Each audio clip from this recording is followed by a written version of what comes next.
At 2:47 a.m. on a freezing February night, Michael Jordan's phone rang with the call every parent dreads. His son Marcus was in handcuffs at O'Hare Airport, facing federal charges that could put him behind bars for 30 years. But the arrest was only the beginning. What Michael didn't know, what nobody knew, was that Marcus wasn't working alone. Someone close to the Jordan family, someone Michael trusted completely, had orchestrated the entire scheme. And in the next 24 hours, the truth would shatter everything Michael thought he knew about loyalty, family, and the price of the Jordan name. This is the story of how America's greatest basketball legend faced his toughest opponent yet, saving his son from a conspiracy that reached far deeper than anyone imagined. The phone buzzed against the nightstand at 2:47 a.m. Michael Jordan reached for it in the darkness of his Highland Park bedroom, his heart already racing. Nothing good ever came from calls at this hour. His wife Yvette stirred beside him, her brown eyes opening with concern. "Hello," Michael's voice was rough with sleep. "Mr. Jordan, this is Sergeant Williams from the Cook County Sheriff's Department." The voice on the other end was professional but heavy. "Sir, I'm calling about your son, Marcus." Michael sat up straight, suddenly wide awake, his chest tightened. "What happened? Is he hurt?" "No, sir, he's not injured. But I need to inform you that Marcus Jordan was arrested tonight at O'Hare International Airport at approximately 11:32 p.m. Words hit Michael like a punch. Arrested, his son, at the airport. Arrested for what? Michael demanded, swinging his legs out of bed. The cold February air hit his skin. Yvette was sitting up now, her hand on his shoulder. "What's wrong?" she whispered. Michael held up one finger, listening. "Sir, the charges are serious," Sergeant Williams continued. "Attempted flight to avoid prosecution. There's also an active FBI investigation involving wire fraud, money laundering, and conspiracy. Federal agents are involved." Michael's mind spun. FBI? Federal charges? This couldn't be real, not Marcus. Not his son who ran a sneaker store in Orlando. Not the boy he taught to shoot free throws in their backyard. "Where is he now?" Michael asked, his voice harder than he intended. "He's being processed at the Cook County Jail on 26th in California. He'll be held until his bail hearing, which will likely be scheduled within 48 hours. Michael was already standing, moving toward his closet. "I'm coming down there right now." "Sir, I understand, but visiting hours don't begin until—" "I don't care about visiting hours," Michael interrupted. "That's my son." There was a pause on the line. "Mr. Jordan, I understand this is difficult, but there's something else you should know." Michael stopped moving. Something in the sergeant's tone made his stomach drop even further. "What?" "Marcus wasn't alone when we apprehended him. He was with someone else. Someone who we believe is connected to the alleged crimes." "Who?" Michael asked. "Who was with him?" "I can't disclose that information over the phone, sir, but it's someone you know, someone close to your family. The agents will brief you when you arrive." The line went quiet except for the hum of the connection. Someone close to the family. The words echoed in Michael's head. Who could it be? One of Marcus's friends, a business partner. "Mr. Jordan, are you still there?" "Yeah," Michael said quietly. "I'm here." The jail is located at 2700 South California Avenue. When you arrive, ask for Agent Morrison with the FBI. He's expecting you might come tonight. He'll explain everything." "Fine," Michael said. "I'll be there in 30 minutes. He ended the call and stood in the darkness, phone still in his hand. For a moment he couldn't move, couldn't think. The greatest basketball player in history, the man who hit the winning shot in 6 NBA Finals, felt completely helpless. "Michael," Yvette's voice was soft behind him. "What's happening?" He turned to face her. Even in the dim light from the windows, he could see the fear in her eyes. She already knew this was bad. "It's Marcus," Michael said, his voice hollow. "He's been arrested. Federal charges. Fraud, money laundering. They say he was trying to leave the country." Yvette's hand flew to her mouth. "Oh my God." Michael moved to the closet and grabbed clothes, jeans, a sweatshirt, his Bulls jacket. His hands were shaking. He never shook. Not in the fourth quarter of Game 7. Not when the whole world was watching. But now his hands wouldn't stop trembling. "I'm coming with you," Yvette said, getting out of bed. "No," Michael said. Stay here with Victoria and Usable. I don't want them waking up and finding us both gone, not until we know what's really happening." Yvette nodded, but tears were already streaming down her face. How did this happen? How did we not know? That was the question, wasn't it? How did Michael Jordan, a man who built a billion-dollar empire, who saw every play before it happened on the court, miss this? How did he not see his own son falling apart? He thought back to 3 months ago, Christmas dinner at Marcus's house in Orlando. Marcus had seemed nervous, distracted. He kept checking his phone, leaving the table. Michael had asked if everything was okay. "Everything's perfect, Dad," Marcus had said with that smile. That fake practice smile. Michael should have known, should have pushed harder, should have been a better father, but he didn't. And now his son was sitting in a jail cell. Michael grabbed his car keys and headed for the door, his mind already racing toward Chicago's South Side and whatever nightmare waited for him there. The elevator descended from the penthouse, and Michael stared at his reflection in the polished steel doors. At 58 years old, he still looked strong, fit. The same face that had been on cereal boxes and billboards for decades. But tonight, that face looked old, tired, scared. The doors opened to the private garage. His black Mercedes sat waiting under the fluorescent lights. He climbed in and started the engine but didn't move. Not yet. His phone buzzed. A text message from his oldest son, Jeffrey. "Dad, I just saw the news alert. Is it true about Marcus?" Michael's jaw clenched. The media already knew, of course they did. By morning, this would be everywhere. ESPN, CNN, every sports blog and gossip site on the internet. He typed back, "Going to see him now, I'll call you later." Another buzz, this time from Jasmine, his daughter. "Dad, what's happening? Is Marcus okay?" Michael couldn't answer her yet. He put the phone in the cup holder and pulled out of the garage, heading toward the Kennedy Expressway. The streets of Highland Park were empty and dark. Through the trees, he could see the lights of other mansions, homes of executives, lawyers, doctors, people sleeping peacefully while his world crumbled. As he drove, Michael's mind drifted back to 1998, back to the United Center in Chicago, Game 6 of the NBA Finals against the Utah Jazz. His last championship, his last perfect moment. He remembered the crowd roaring, 23,000 people on their feet, the ball in his hands with 18 seconds left, the Jazz leading by 1 point, everything on the line. He'd stolen the ball from Karl Malone, dribbled up the court, crossed over Brian Russell and pulled up for the jumper, the shot that won the championship. His 6th ring. His children had been there that night. Jeffrey was 10 years old, Marcus was 8, and baby Jasmine was 6. They'd rushed onto the court after the buzzer, hugging him, touching the trophy. Marcus had looked up at him with pure joy in his eyes. "You're the greatest, Dad," Marcus had said. Michael had picked him up, held him high. "One day, you'll be great too, son." But that was 27 years ago, a lifetime ago. What happened between then and now? Where did things go wrong? Michael merged onto the Kennedy Expressway, heading south toward downtown Chicago. The highway was nearly empty at 3 in the morning. Streetlights blurred past like falling stars. He thought about the empire he'd built after retiring. First came the sneaker deals with Nike, the Air Jordan brand that now made over $5 billion a year.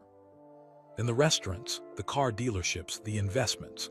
In 2010, he bought the Charlotte Hornets basketball team for $175 million. Now it was worth more than $1 billion. Forbes magazine called him the richest former athlete in the world. His net worth was estimated at $3 billion. But what did any of that matter if his family was falling apart? Marcus had tried to build something too. In 2016, he opened Trophy Room, a high-end sneaker boutique in Disney Springs, Orlando. The store sold exclusive Jordan brand shoes, rare collectibles, limited editions. Marcus was proud of it. He'd posted pictures on Instagram constantly, him standing in the store, customers lined up outside, celebrity visitors. Michael had visited once, just once during the grand opening. He'd smiled for photos, shaken hands, signed autographs. Then he'd flown back to Charlotte for a Hornets game. He should have visited more, should have asked questions, should have noticed when the Instagram posts became less frequent, when Marcus's smile looked more forced. But Michael had been busy, always busy, running the Hornets, managing Jordan Brand, investing in new businesses, traveling the world. He'd given Marcus money when he asked for it. Last year, Marcus had called saying Trophy Room needed a cash infusion, something about expansion plans and inventory costs. Michael had wired him $200,000 without asking for details. "Thanks, Dad," Marcus had said. "This is going to change everything." Had that money funded crimes? Had Michael unknowingly helped his son break the law? The downtown Chicago skyline appeared ahead, the Willis Tower rising like a black needle against the dark sky. Michael took the California Avenue exit, heading toward the Cook County Jail. His phone rang again. This time it was Patricia Chen, his attorney. She was one of the best criminal defense lawyers in Illinois, sharp, tough, and expensive. "Michael, I just heard," Patricia said without greeting. "I'm already dressed and heading to my office.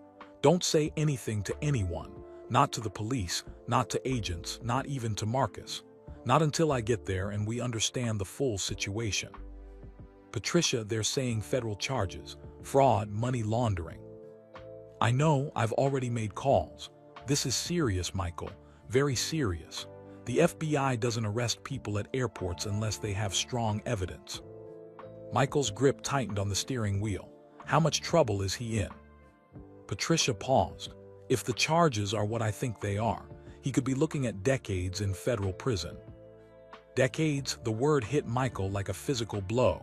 "But we'll fight this," Patricia continued. "We'll get the best defense team money can buy. We'll—" "Just meet me at the jail," Michael interrupted. "I need to see my son." He ended the call and turned onto California Avenue.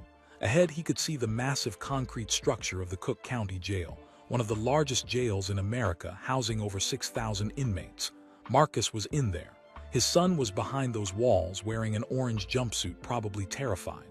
Michael pulled into a parking spot marked "Official Vehicles Only." He didn't care. They could tow it. They could give him a ticket. None of that mattered. As he stepped out of the car, he noticed movement near a side entrance. A figure walking quickly toward a dark sedan parked in the shadows. Someone leaving the jail. Even from this distance, even in the dim light, the person looked familiar. The walk, the build, the way they moved. Michael squinted, trying to see better. But the figure climbed into the car and drove away, headlights off, disappearing into the Chicago night. Who was that? And why did Michael feel like he should recognize them? He shook his head and walked toward the main entrance, his heart pounding. Whatever answers he needed were inside, behind those walls, with his son. The automatic doors slid open and Michael Jordan, six-time NBA champion, global icon, billionaire businessman, stepped inside looking like just another worried father in the middle of the night. The fluorescent lights inside the jail entrance were harsh and unforgiving. Michael blinked against the brightness. The smell hit him immediately, disinfectant mixed with sweat and something else he couldn't identify. Desperation, maybe. A thick plexiglass window separated the entrance from the reception area. Behind it sat a heavyset officer with graying hair working on a computer. He glanced up, did a double take, then straightened in his chair. "Mr. Jordan," the officer's voice crackled through a small speaker. "I'm here to see my son, Marcus Jordan. He was arrested tonight." The officer nodded slowly. "Yes, sir. I was told you might come, but I need to inform you that regular visitation hours don't start until—" "I spoke with Sergeant Williams," Michael interrupted, his voice firm but controlled. "He told me to ask for Agent Morrison, FBI." The officer's expression changed. He picked up a phone, spoke quietly into it, then hung up. "Agent Morrison will be down in a few minutes. Please have a seat over there." Michael turned toward a row of plastic chairs bolted to the floor. The waiting area was empty except for one woman sitting in the corner, her face buried in her hands. She was crying softly. He sat down 3 chairs away from her, giving her space. His phone buzzed again, more messages coming in. News alerts, texts from friends, a voicemail from Ahmed Rashid, his old friend and sportscaster. Michael silenced the phone and put it in his pocket. He couldn't deal with any of that right now. On the wall across from him hung a poster, "Visiting Rules and Regulations." He stared at it without reading, his mind replaying the sergeant's words. Marcus wasn't alone. Someone you know, someone close to your family. Who could it be? His mind ran through possibilities. Marcus's girlfriend, Larsa.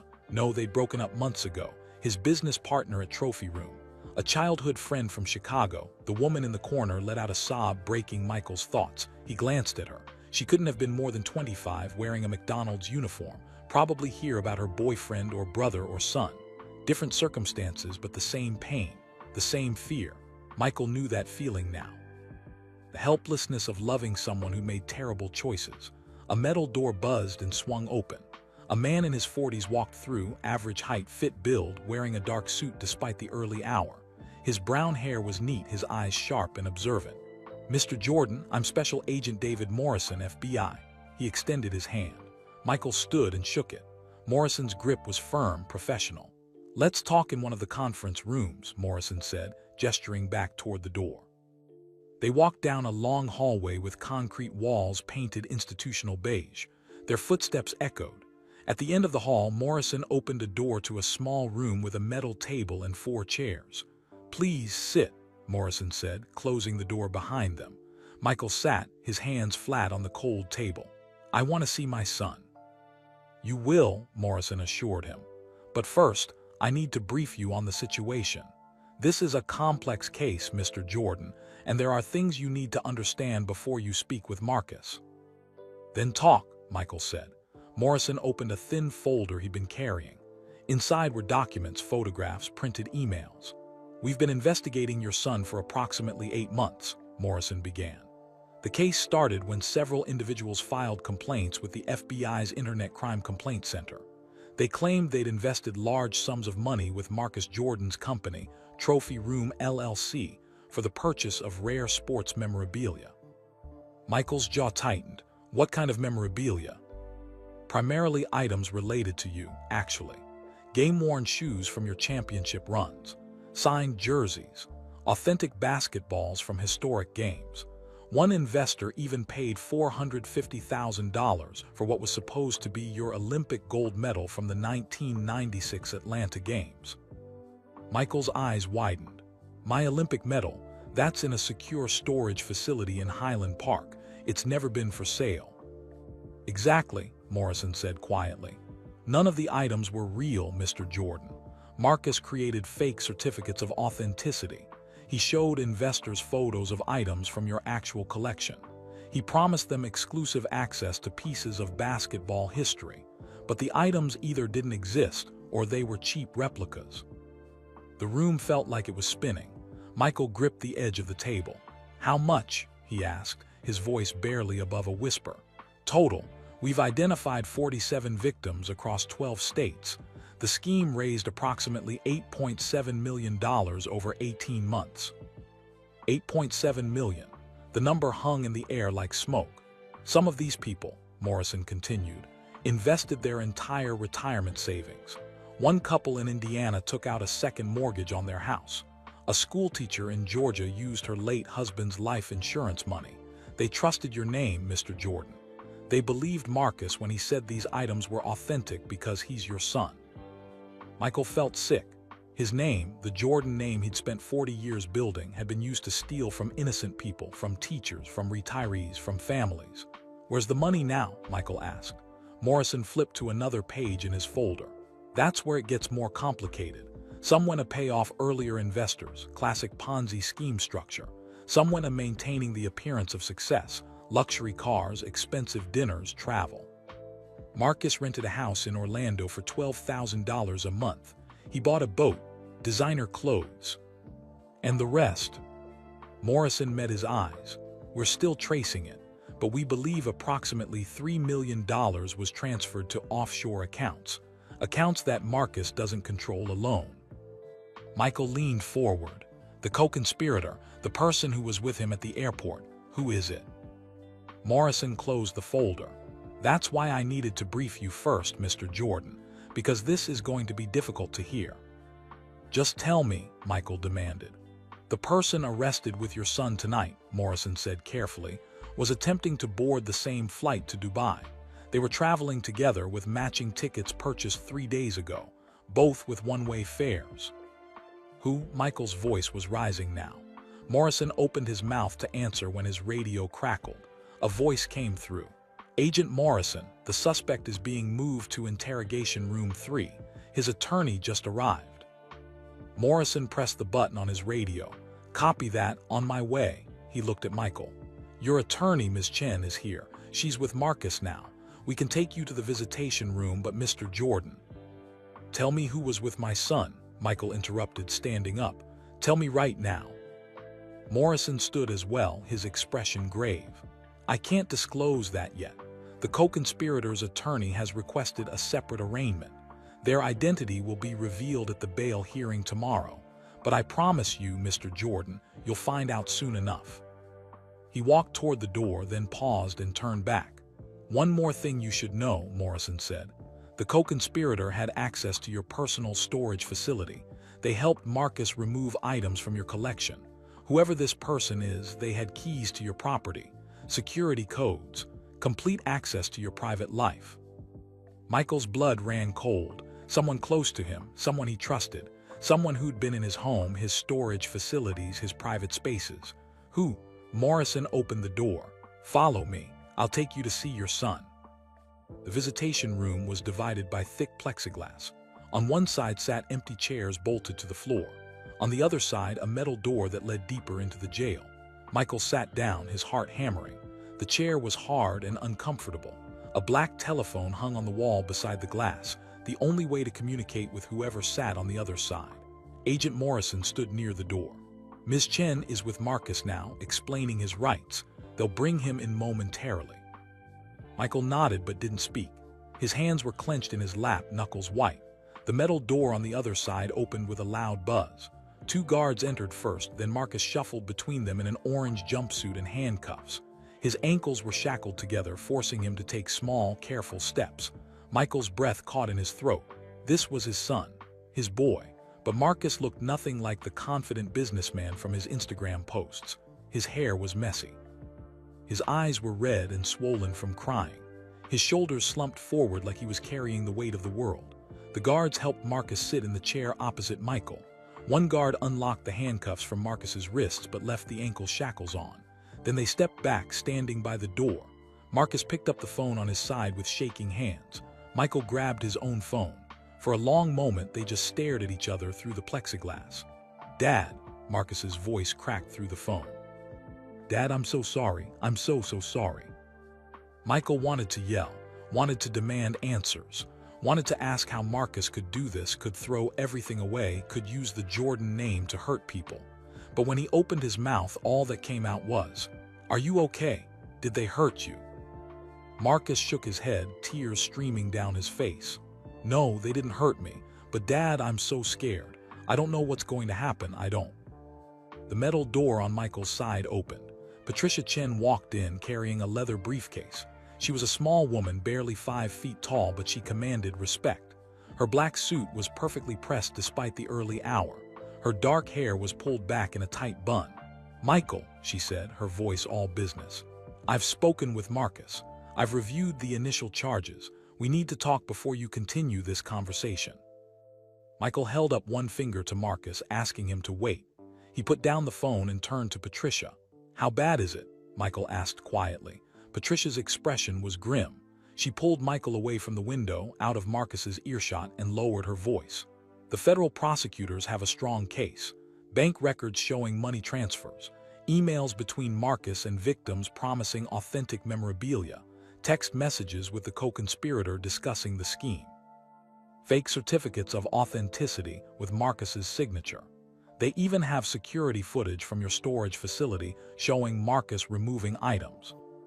Michael closed his eyes. "What are the actual charges?" "Wire fraud. That's using electronic communication to defraud victims. Money laundering, moving the illegal proceeds through various accounts. Conspiracy to commit securities fraud. And because he was attempting to flee the country, they added failure to appear for prosecution." "What kind of sentence are we looking at?" Patricia paused. "Wire fraud alone carries up to 20 years per count.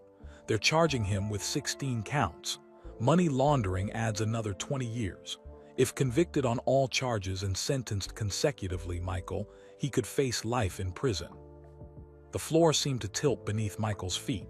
Life in prison. His 34-year-old son could die behind bars. "But," Patricia continued, "that's worst-case scenario. Realistically, if we go to trial and lose, he's looking at 25 to 30 years. If we negotiate a plea deal and he cooperates fully, we might get it down to 12 to 15 years. 12 to 15 years. Marcus would be almost 50 years old when he got out, half his life gone. What about bail? Michael asked. The prosecution is going to argue he's a flight risk. They caught him at the airport with a one-way ticket to Dubai. Dubai has no extradition treaty with the United States. That's not good, Michael. I'll put up whatever bail they set. 10 million, 20 million, whatever it takes. Patricia nodded. I expected you'd say that, but there's something else you need to know before you talk to Marcus again. She glanced back at the visitation window where Marcus sat waiting, then looked at Michael with serious eyes.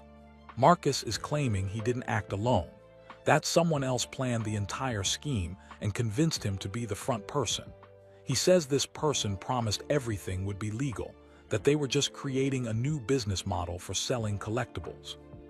The co-conspirator, Michael said. Yes, but Marcus is refusing to identify them until he speaks with you first. He says you need to hear it from him face to face. He's afraid of how you'll react. Michael's mind raced. Who could convince Marcus to commit federal crimes? Who had that much influence over his son? The bail hearing is scheduled for 9 o'clock this morning, Patricia said, checking her watch. That's 6 hours from now. After that hearing, the co-conspirator's identity will become public record, but Marcus wants to tell you first. She put her hand on Michael's arm. Whatever he tells you, stay calm. Don't make any promises. Don't say anything that could be used against either of you later. These rooms are monitored and recorded. Everything you say can be evidence. Michael nodded and walked back to the window. He picked up the phone again. Marcus was still crying, wiping his face with his orange sleeve. Dad, I need to tell you something, Marcus said through the phone. Something about who helped me, but you have to promise you'll listen to the whole story before you react. I'm listening, Michael said, his voice steady despite the storm inside him. Marcus took a shaky breath. It started about a year ago. Trophy Room was losing money, a lot of money. I had debts I couldn't pay. I was about to lose everything. Then someone came to me with an idea. Someone I trusted. Someone who knew about your collection and your business and how much people would pay for authentic Jordan memorabilia. Who approached you? Marcus looked down at his hands, then back up at his father through the plexiglass. It was someone who had access to your storage facility.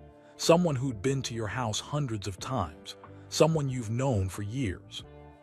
Michael's grip tightened on the phone. Say the name. Dad, I'm so sorry. I never thought it would go this far. I never thought. Say the name. Michael's voice was sharp now, echoing in the small room. Marcus flinched. Tears fell faster down his face. His voice dropped to barely a whisper.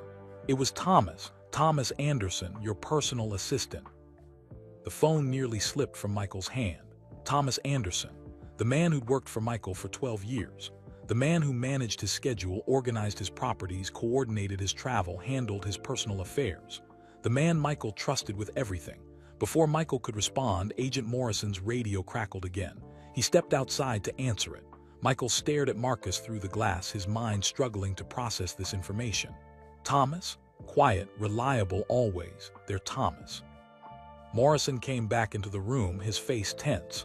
Mr. Jordan, I need to speak with you, now. Michael held up one finger, just one more minute with his son. Dad, Marcus said desperately, please say something. But Michael couldn't speak, couldn't think. The betrayal cut too deep. Morrison's voice was urgent now. Mr. Jordan, we have a situation. It's about the co-conspirator case. You need to come with me immediately. Michael slowly hung up the phone, his eyes still locked on Marcus's face. Marcus pressed his palm against the plexiglass, mouthing the words, I'm sorry, I'm so sorry. Michael stood and walked toward the door where Morrison waited. What situation? Michael asked. Morrison's expression was grave. Thomas Anderson was supposed to be under surveillance at his apartment in Lincoln Park, but our agents just reported in. He's gone. His apartment is empty, and his passport is missing. Michael's phone rang as he followed Morrison down the hallway. He glanced at the screen. Jeffrey, his oldest son. It was 4:15 in the morning. I need to take this, Michael told Morrison. The agent nodded. Make it quick. We need to coordinate with our field office. Michael answered, Jeffrey. Dad, what the hell is going on? Jeffrey's voice was tight with anger. I just got off the phone with a reporter from the Chicago Tribune. They're running a story in 2 hours. Michael Jordan's son arrested in multi-million-dollar fraud scheme. Is it true? Michael rubbed his eyes. Yes, it's true. How could Marcus do this? How could he be so stupid? I don't have answers right now, son. But I need you to do something for me. Call your sister, call your mother. Tell everyone to come to the house in Highland Park. Today, 9 o'clock. We need to talk as a family before this becomes a media circus. It's already a circus, Dad. It's trending on Twitter. There are photos of Marcus in handcuffs at the airport. Michael's stomach turned. Just get everyone there, please. What about Mom? Jeffrey meant Juanita, Michael's first wife and mother to Jeffrey, Marcus, and Jasmine. Call her too. She needs to hear this from us, not from the news. Michael ended the call and looked at Morrison. Can I leave? I need to get home, get my family together before the bail hearing. Morrison hesitated. Yes, but we'll need you back here by 8:30. And Mr. Jordan, be careful what you say to anyone. Thomas Anderson is in the wind, which means he might be desperate. Desperate people do unpredictable things. You think he'd come after my family? I think he knows you're the only person who can connect him to crimes worth 20 years in federal prison. Just be aware of your surroundings. 20 minutes later, Michael pulled into his circular driveway in Highland Park. The sky was starting to lighten in the east, a gray dawn breaking over Lake Michigan. His mansion sat on 3 acres, surrounded by tall trees and an iron fence. Security cameras covered every angle. Had Thomas been in those cameras? Had Michael watched recordings of the man who would betray him? Yvette met him at the door, her face pale.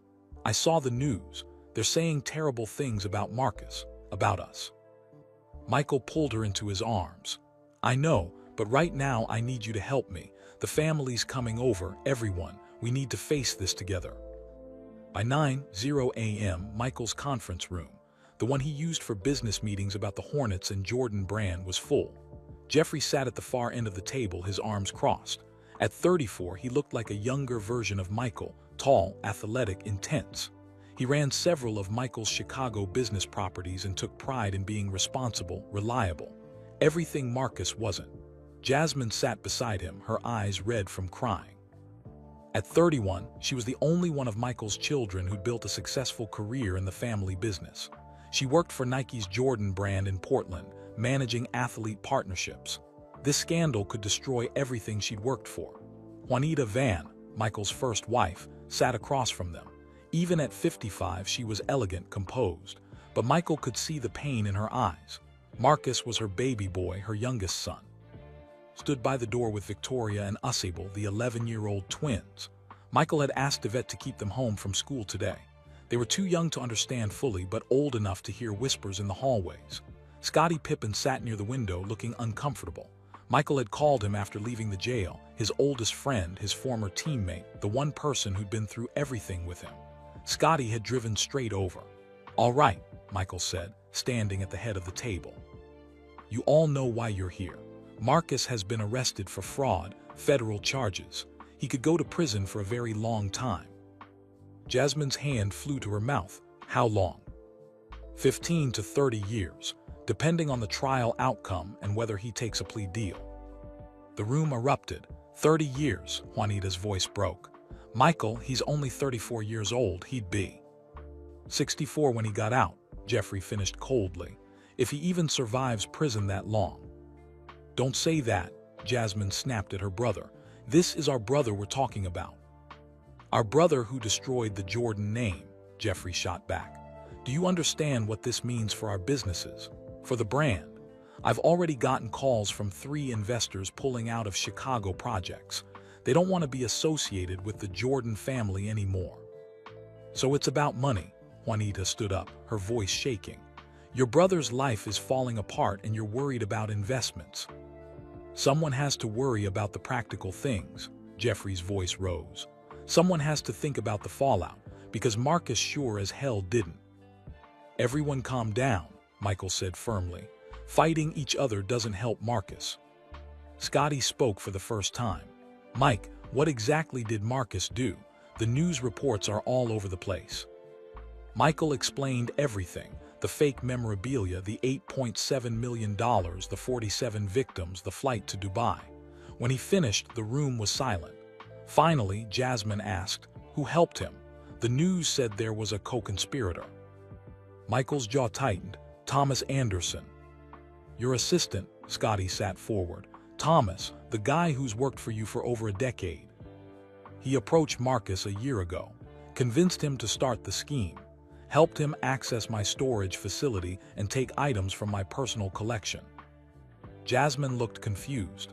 "Wait, so Marcus actually stole from you your real memorabilia?" "Some of it, yes, my Olympic shoes, championship jerseys, things I've kept for years." "And sold them?" Jeffrey asked. "Or used photos of them to convince buyers the fake items were real," Michael said. "The FBI is still sorting it all out." Yvette spoke from the doorway. "Michael, what do we tell people? The media is camping outside the gate. Our phone hasn't stopped ringing." Before Michael could answer, his phone buzzed. A text from Patricia Chen. "Bail hearing moved up to 10:30 a.m. Thomas Anderson arrested 1 hour ago trying to board flight to Mexico City at Midway Airport. Both suspects will appear together. Media will be there in force. Prepare yourself." Michael read the message aloud. "Thank God they caught him," Juanita said, relief flooding her voice. But Michael felt a chill run down his spine. Something wasn't right. Thomas was smart, careful. Why would he try to flee through Chicago's smaller airport when O'Hare had more international flights? Why would he wait until morning when he'd had all night to disappear? Unless Thomas wanted to get caught, unless he had a different plan. Scotty must have seen something in Michael's expression. "What's wrong, Mike?" "I don't know yet," Michael said slowly, "but something doesn't add up." His phone rang. Agent Morrison. "Mr. Jordan, we have a problem," Morrison said without greeting. "Thomas Anderson is claiming he was set up. He says he never planned any fraud scheme. He says someone else manipulated both him and Marcus." Michael's blood ran cold. "Who?" "He won't say until he speaks with his lawyer. But Mr. Jordan, he's also claiming he has evidence. Documents, recordings, emails. He says he can prove the real mastermind is someone you'd never suspect." Michael looked around the room at his family, his children, his ex-wife, his best friend. Someone you'd never suspect. The words echoed in his mind as he tried to make sense of this new revelation. Who else could be involved? Who else had access to his life, his properties, his collection? "The bail hearing starts in 90 minutes, Morrison continued. "You need to be there. Because whatever Thomas reveals in that courtroom, it's going to change everything." Michael ended the call and stood silent for a moment, processing. Jasmine asked softly, "Dad, what did he say?" Michael looked at his daughter, then at Jeffrey, then at everyone gathered in the room. "Get ready," he said quietly. "We're all going to the courthouse. Whatever happens next, we face it as a family." But even as he said the words, doubt crept into his mind. Could he trust everyone in this room? Could he trust anyone? The Everett McKinley Dirksen United States Courthouse stood like a fortress in downtown Chicago, 27 stories of steel and glass rising above Federal Plaza. Michael had driven past it 1,000 times but never imagined he'd walk through its doors for something like this. His Mercedes pulled up to the entrance at 10:15 a.m. News vans lined the street. Reporters pressed against police barriers, cameras ready. The moment they spotted Michael's car, the shouting began. "Mr. Jordan, do you believe your son is guilty?" "Michael, how much money did Marcus steal?" "Is it true the Jordan brand is dropping your family name?" Michael kept his head down as security guards formed a wall around him. Patricia Chen walked beside him, her briefcase clutched tight. Behind them came Jeffrey, Jasmine, and Juanita. Scotty had stayed at the house with Yvette and the twins. Too many Jordans would make the media frenzy worse. They pushed through the courthouse doors into a lobby packed with people. Lawyers in expensive suits. Federal agents with badges on their belts. Court staff moving efficiently through the chaos. "Courtroom 2525, Patricia said, leading them toward the elevators. 25th floor. The elevator ride was silent. Michael watched the numbers climb. 15, 18, 22. Each floor brought them closer to answers and possibly more pain. The doors opened to a hallway already crowded with reporters who'd gotten inside. Patricia led them past the cameras to a set of heavy wooden doors. Inside, courtroom 2525 was modern and cold. Light oak benches, high ceilings. The seal of the United States District Court mounted behind the judge's bench. About 50 people filled the gallery. Some were reporters, others looked like victims coming to see justice served. Michael, Patricia, and the family took seats in the second row. In front of them sat the prosecution table where federal prosecutor Amanda Rodriguez was organizing files. She was in her 40s, with sharp features and an expensive Navy suit. Her reputation was legendary. She put away white-collar criminals for decades and had an 85% conviction rate. To the left sat the defense table, empty for now. At exactly 10:30 a.m., a door beside the judge's bench opened. "All rise," called the bailiff. The Honorable Judge Helen Watkins presiding. Everyone stood as Judge Watkins entered. She was a black woman in her early 60s with gray hair and intelligent eyes that missed nothing. Michael had met her once, years ago, at a charity event. She told him about growing up on Chicago's South Side, watching Bulls games on a black and white TV. But today she looked at him with no recognition, no favoritism, just the cold neutrality of the law. "You may be seated," Judge Watkins said, settling into her chair.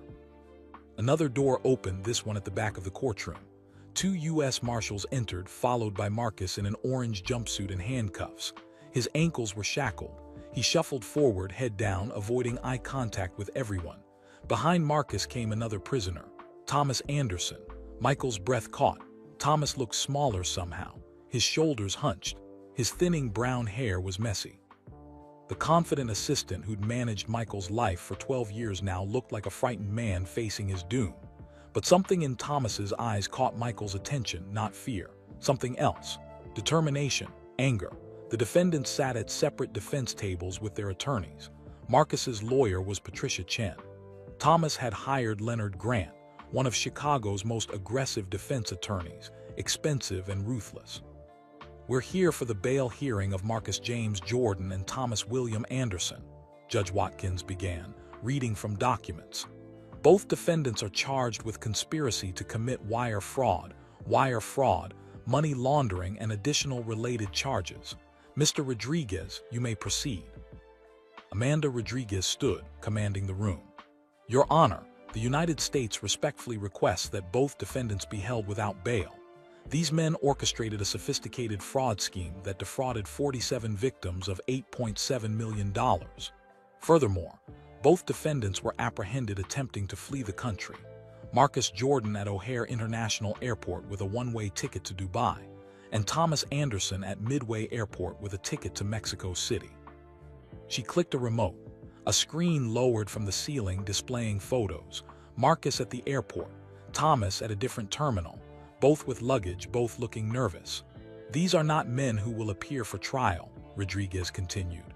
"These are flight risks who show complete disregard for the law and for their victims, some of whom are present in this courtroom today."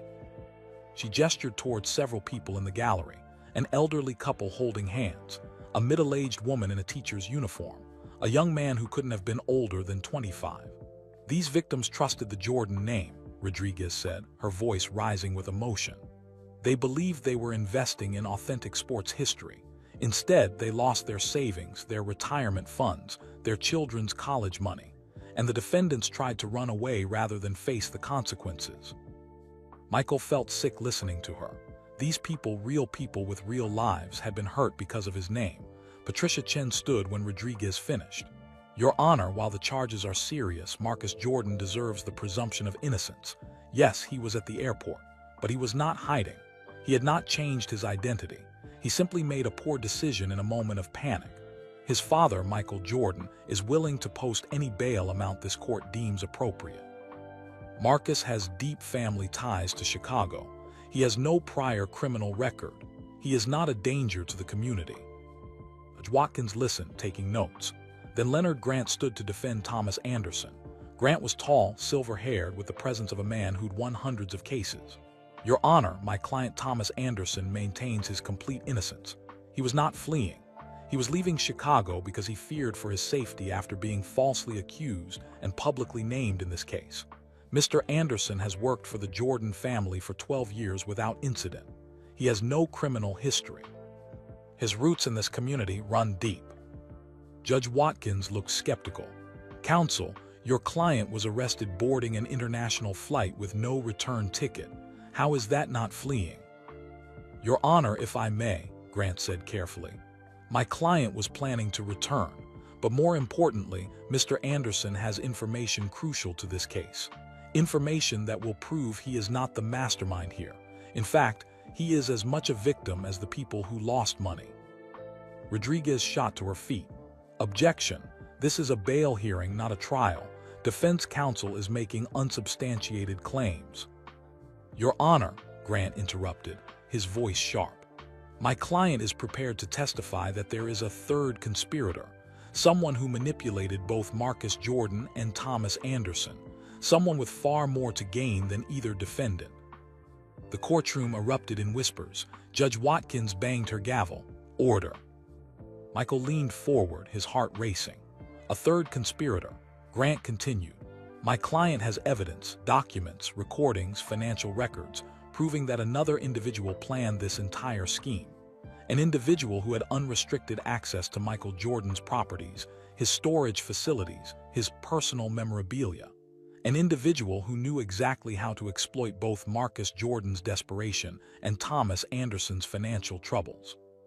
Patricia Chen looked confused, shuffling through papers as if searching for information she'd missed. Rodriguez stood again. Your Honor, this is clearly a desperate defense strategy. If Mr. Grant's client has evidence of another conspirator, he should present it to the FBI immediately. We will, Grant said. But first, I want immunity for my client in exchange for his full cooperation. Judge Watkins's eyebrows rose. You're negotiating in my courtroom, Mr. Grant. I'm protecting my client's rights, Your Honor, but I'm also trying to ensure justice is served. The real criminal in this case is still free, still has access to the Jordan family, still poses a danger. Michael felt his whole body go cold. Still has access to the Jordan family. He looked at Patricia, who looked equally shocked. Then he glanced back at Jeffrey and Jasmine sitting behind him. Both looked confused and scared. Judge Watkins leaned forward. Mr. Grant, if your client has information about another suspect, I suggest you share it with the prosecutors immediately. But for the purposes of this bail hearing, I need to make a decision based on the current charges. Your Honor, please, Grant pressed. Give me 24 hours. Tomorrow morning, I will present evidence that will change this entire case. Evidence that will prove my client was manipulated by someone with far more power and far more to lose than anyone currently charged. Michael's hands gripped the bench in front of him. Who was Grant talking about? Who else had access to his properties? His mind raced through possibilities. His accountant, his property manager, one of his business partners. Rodriguez approached the bench, speaking quietly with Judge Watkins. After a moment, the judge nodded. Here's what I'm going to do, Judge Watkins announced. I'm setting bail at $5 million for Marcus Jordan with electronic monitoring and surrender of all passports. For Thomas Anderson, bail is set at $2 million, same conditions. Both defendants are ordered to remain in Illinois and report daily to federal authorities. She looked directly at Leonard Grant. You have until 9 a.m. tomorrow morning to present your evidence to the prosecutors. If it's credible, we'll reconvene. If it's a stalling tactic, Mr. Grant, I will hold you in contempt. Am I clear? Crystal clear, Your Honor, Grant said. This hearing is adjourned. The gavel came down. Michael stood on shaky legs. Patricia immediately pulled him aside. Did you know about a third person? No, Michael said. Thomas never mentioned anyone else. Then either Grant is bluffing to get a better deal, or there's something huge we don't know about. The marshals were leading Marcus and Thomas toward the back door. Marcus looked back at his father one more time, his eyes pleading for understanding. But Michael was watching Thomas, and Thomas was staring at someone in the gallery, someone Michael couldn't see from his angle. Who was Thomas looking at? And why did his expression seem almost like a warning? Jeffrey appeared at Michael's elbow. Dad, we need to leave. The reporters are swarming outside. But Michael didn't move. His eyes scanned the courtroom, looking at every face, trying to figure out who Thomas had been staring at. Then he saw him.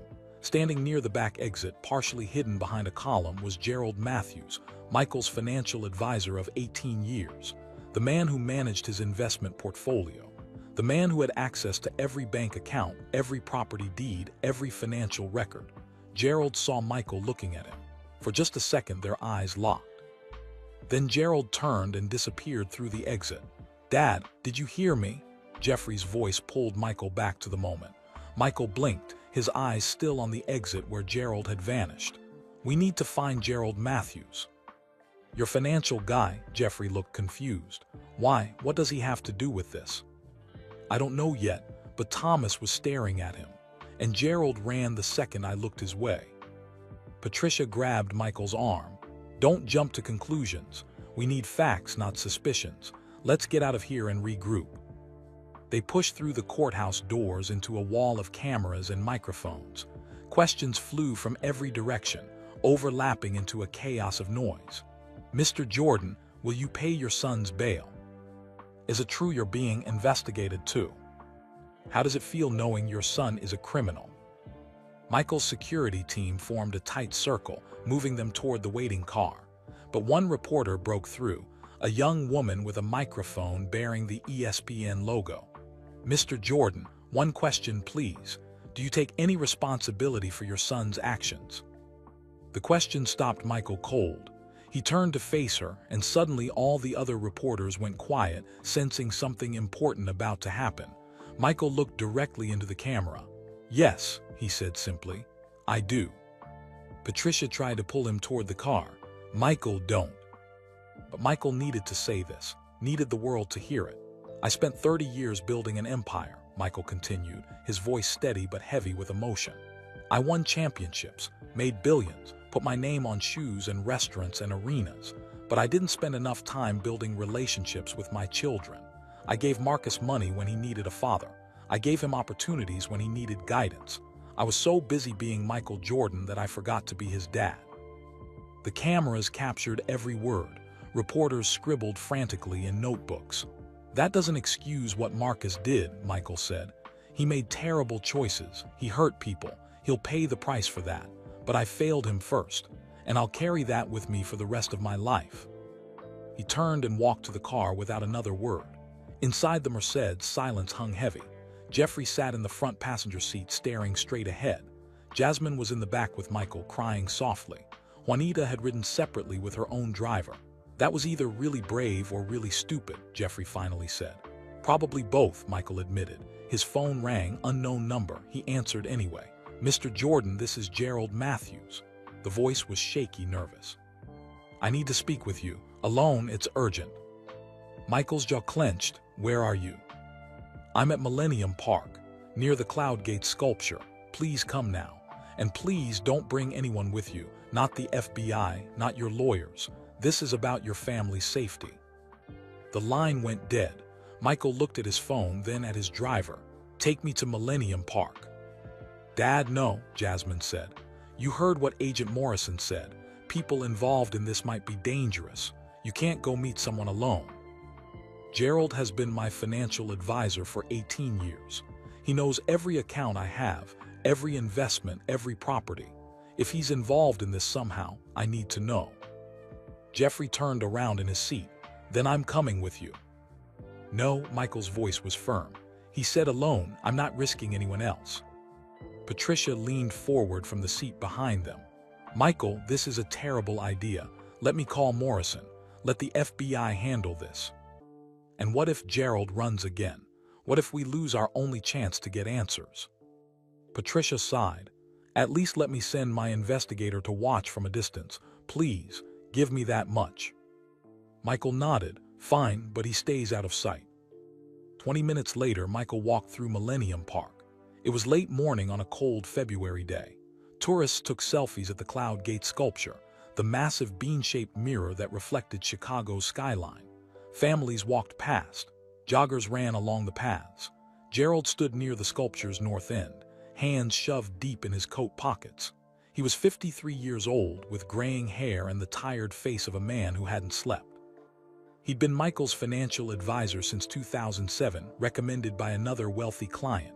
Trustworthy, reliable, smart with money, or so Michael had thought. "Gerald," Michael said, approaching slowly.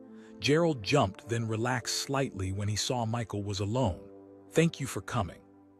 Start talking, and this better be good." Gerald looked around nervously, then lowered his voice. I'm not who Thomas thinks I am. I didn't plan any fraud scheme, but I'm involved in something that could destroy your family if it comes out. Michael's fists clenched. What did you do? For the past 3 years, I've been moving money from your accounts. Small amounts at first, 20,000 here, 30,000 there. Amounts you'd never notice with your cash flow. I hid the transfers in legitimate-looking investment reports. Michael felt like he'd been punched in the stomach. How much? $12 million, Gerald whispered. Moved through shell companies I created, offshore accounts. I covered my tracks carefully. Why? Michael's voice was dangerously quiet. I paid you well, you had a good life. Why steal from me? Gerald's eyes filled with tears. My daughter, Sarah, she has leukemia, advanced stage. The treatments aren't covered by insurance, they're experimental. They cost $300,000 every 6 months. I exhausted my savings, mortgaged my house twice. I was desperate. Michael remembered Sarah, sweet kid, maybe 16 years old. He'd met her at a charity golf tournament 2 years ago. You could have asked me for help, Michael said, and admit I was weak, that the great Gerald Matthews couldn't handle his own problems. My pride wouldn't let me. Gerald wiped his eyes. But then your annual audit got scheduled for March. I knew they'd find the missing money. I needed a distraction, something big enough to delay the audit, maybe even cancel it. Michael's blood ran cold. Marcus. I approached him last year. Trophy room was failing. He was desperate for money, desperate to prove himself to you. I told him I had a way to make millions selling premium memorabilia to exclusive collectors. I said it was all legal, just creative marketing. I convinced him it was his chance to finally succeed on his own terms.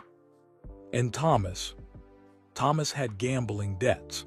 I knew because I helped him get a loan from one of my financial contacts.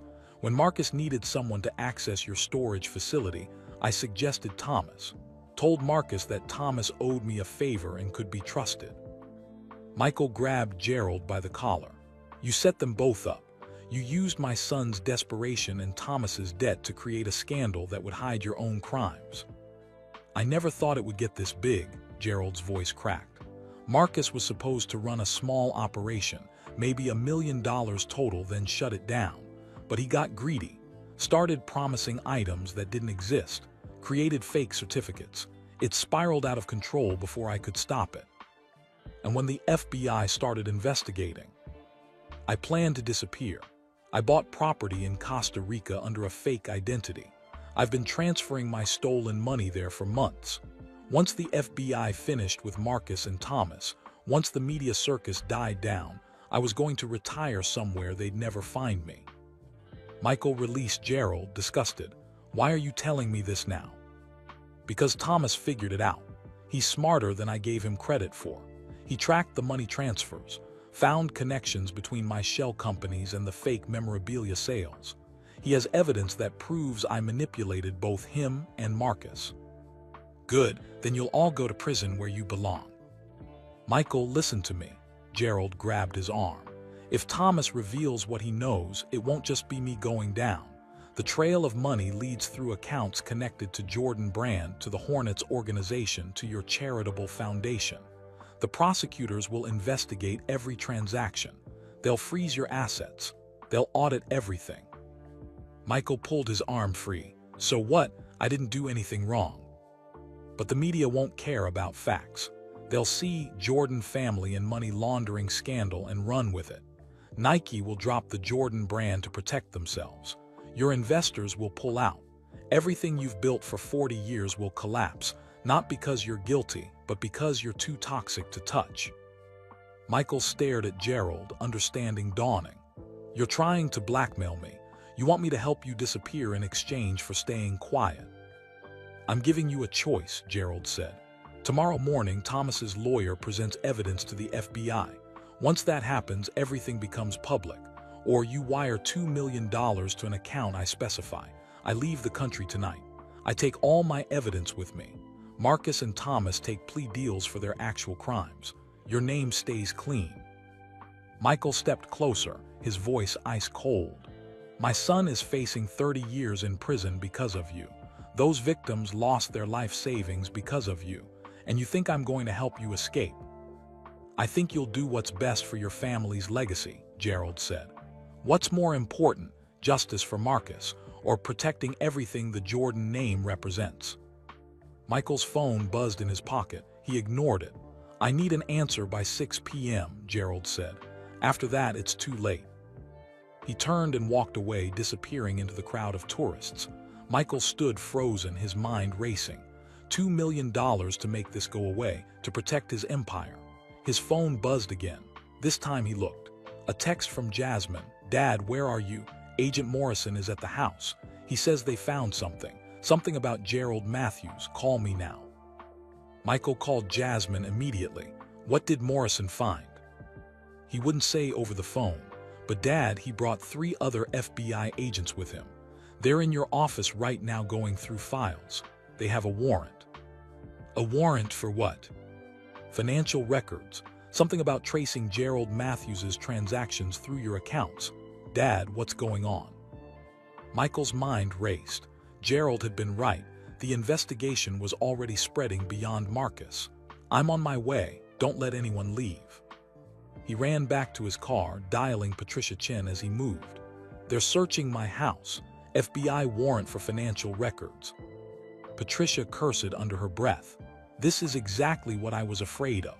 Once they start following the money trail, everyone connected gets pulled in. Where are you?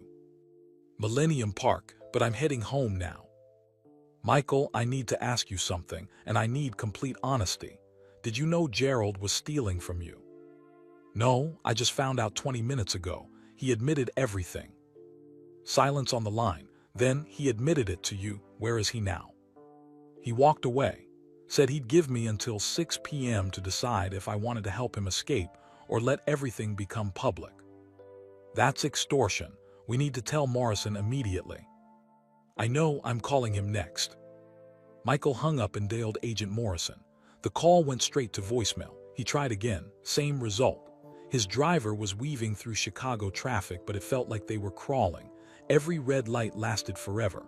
Every slow car blocked their path. Michael's phone rang, Jeffrey this time. Dad, you need to know something before you get home. Mom's here, and she's not handling this well. Juanita, I thought she went back to her hotel. She came back. She's talking about hiring her own lawyer for Marcus. She thinks Patricia isn't doing enough. She's saying you're more worried about your reputation than about saving your son. Michael closed his eyes. Juanita had every right to be angry, every right to fight for Marcus, but competing legal strategies would only make things worse. Keep her calm until I get there, please. 40 minutes later, Michael's Mercedes pulled through the gates of his Highland Park estate. 2 FBI vehicles sat in the circular driveway.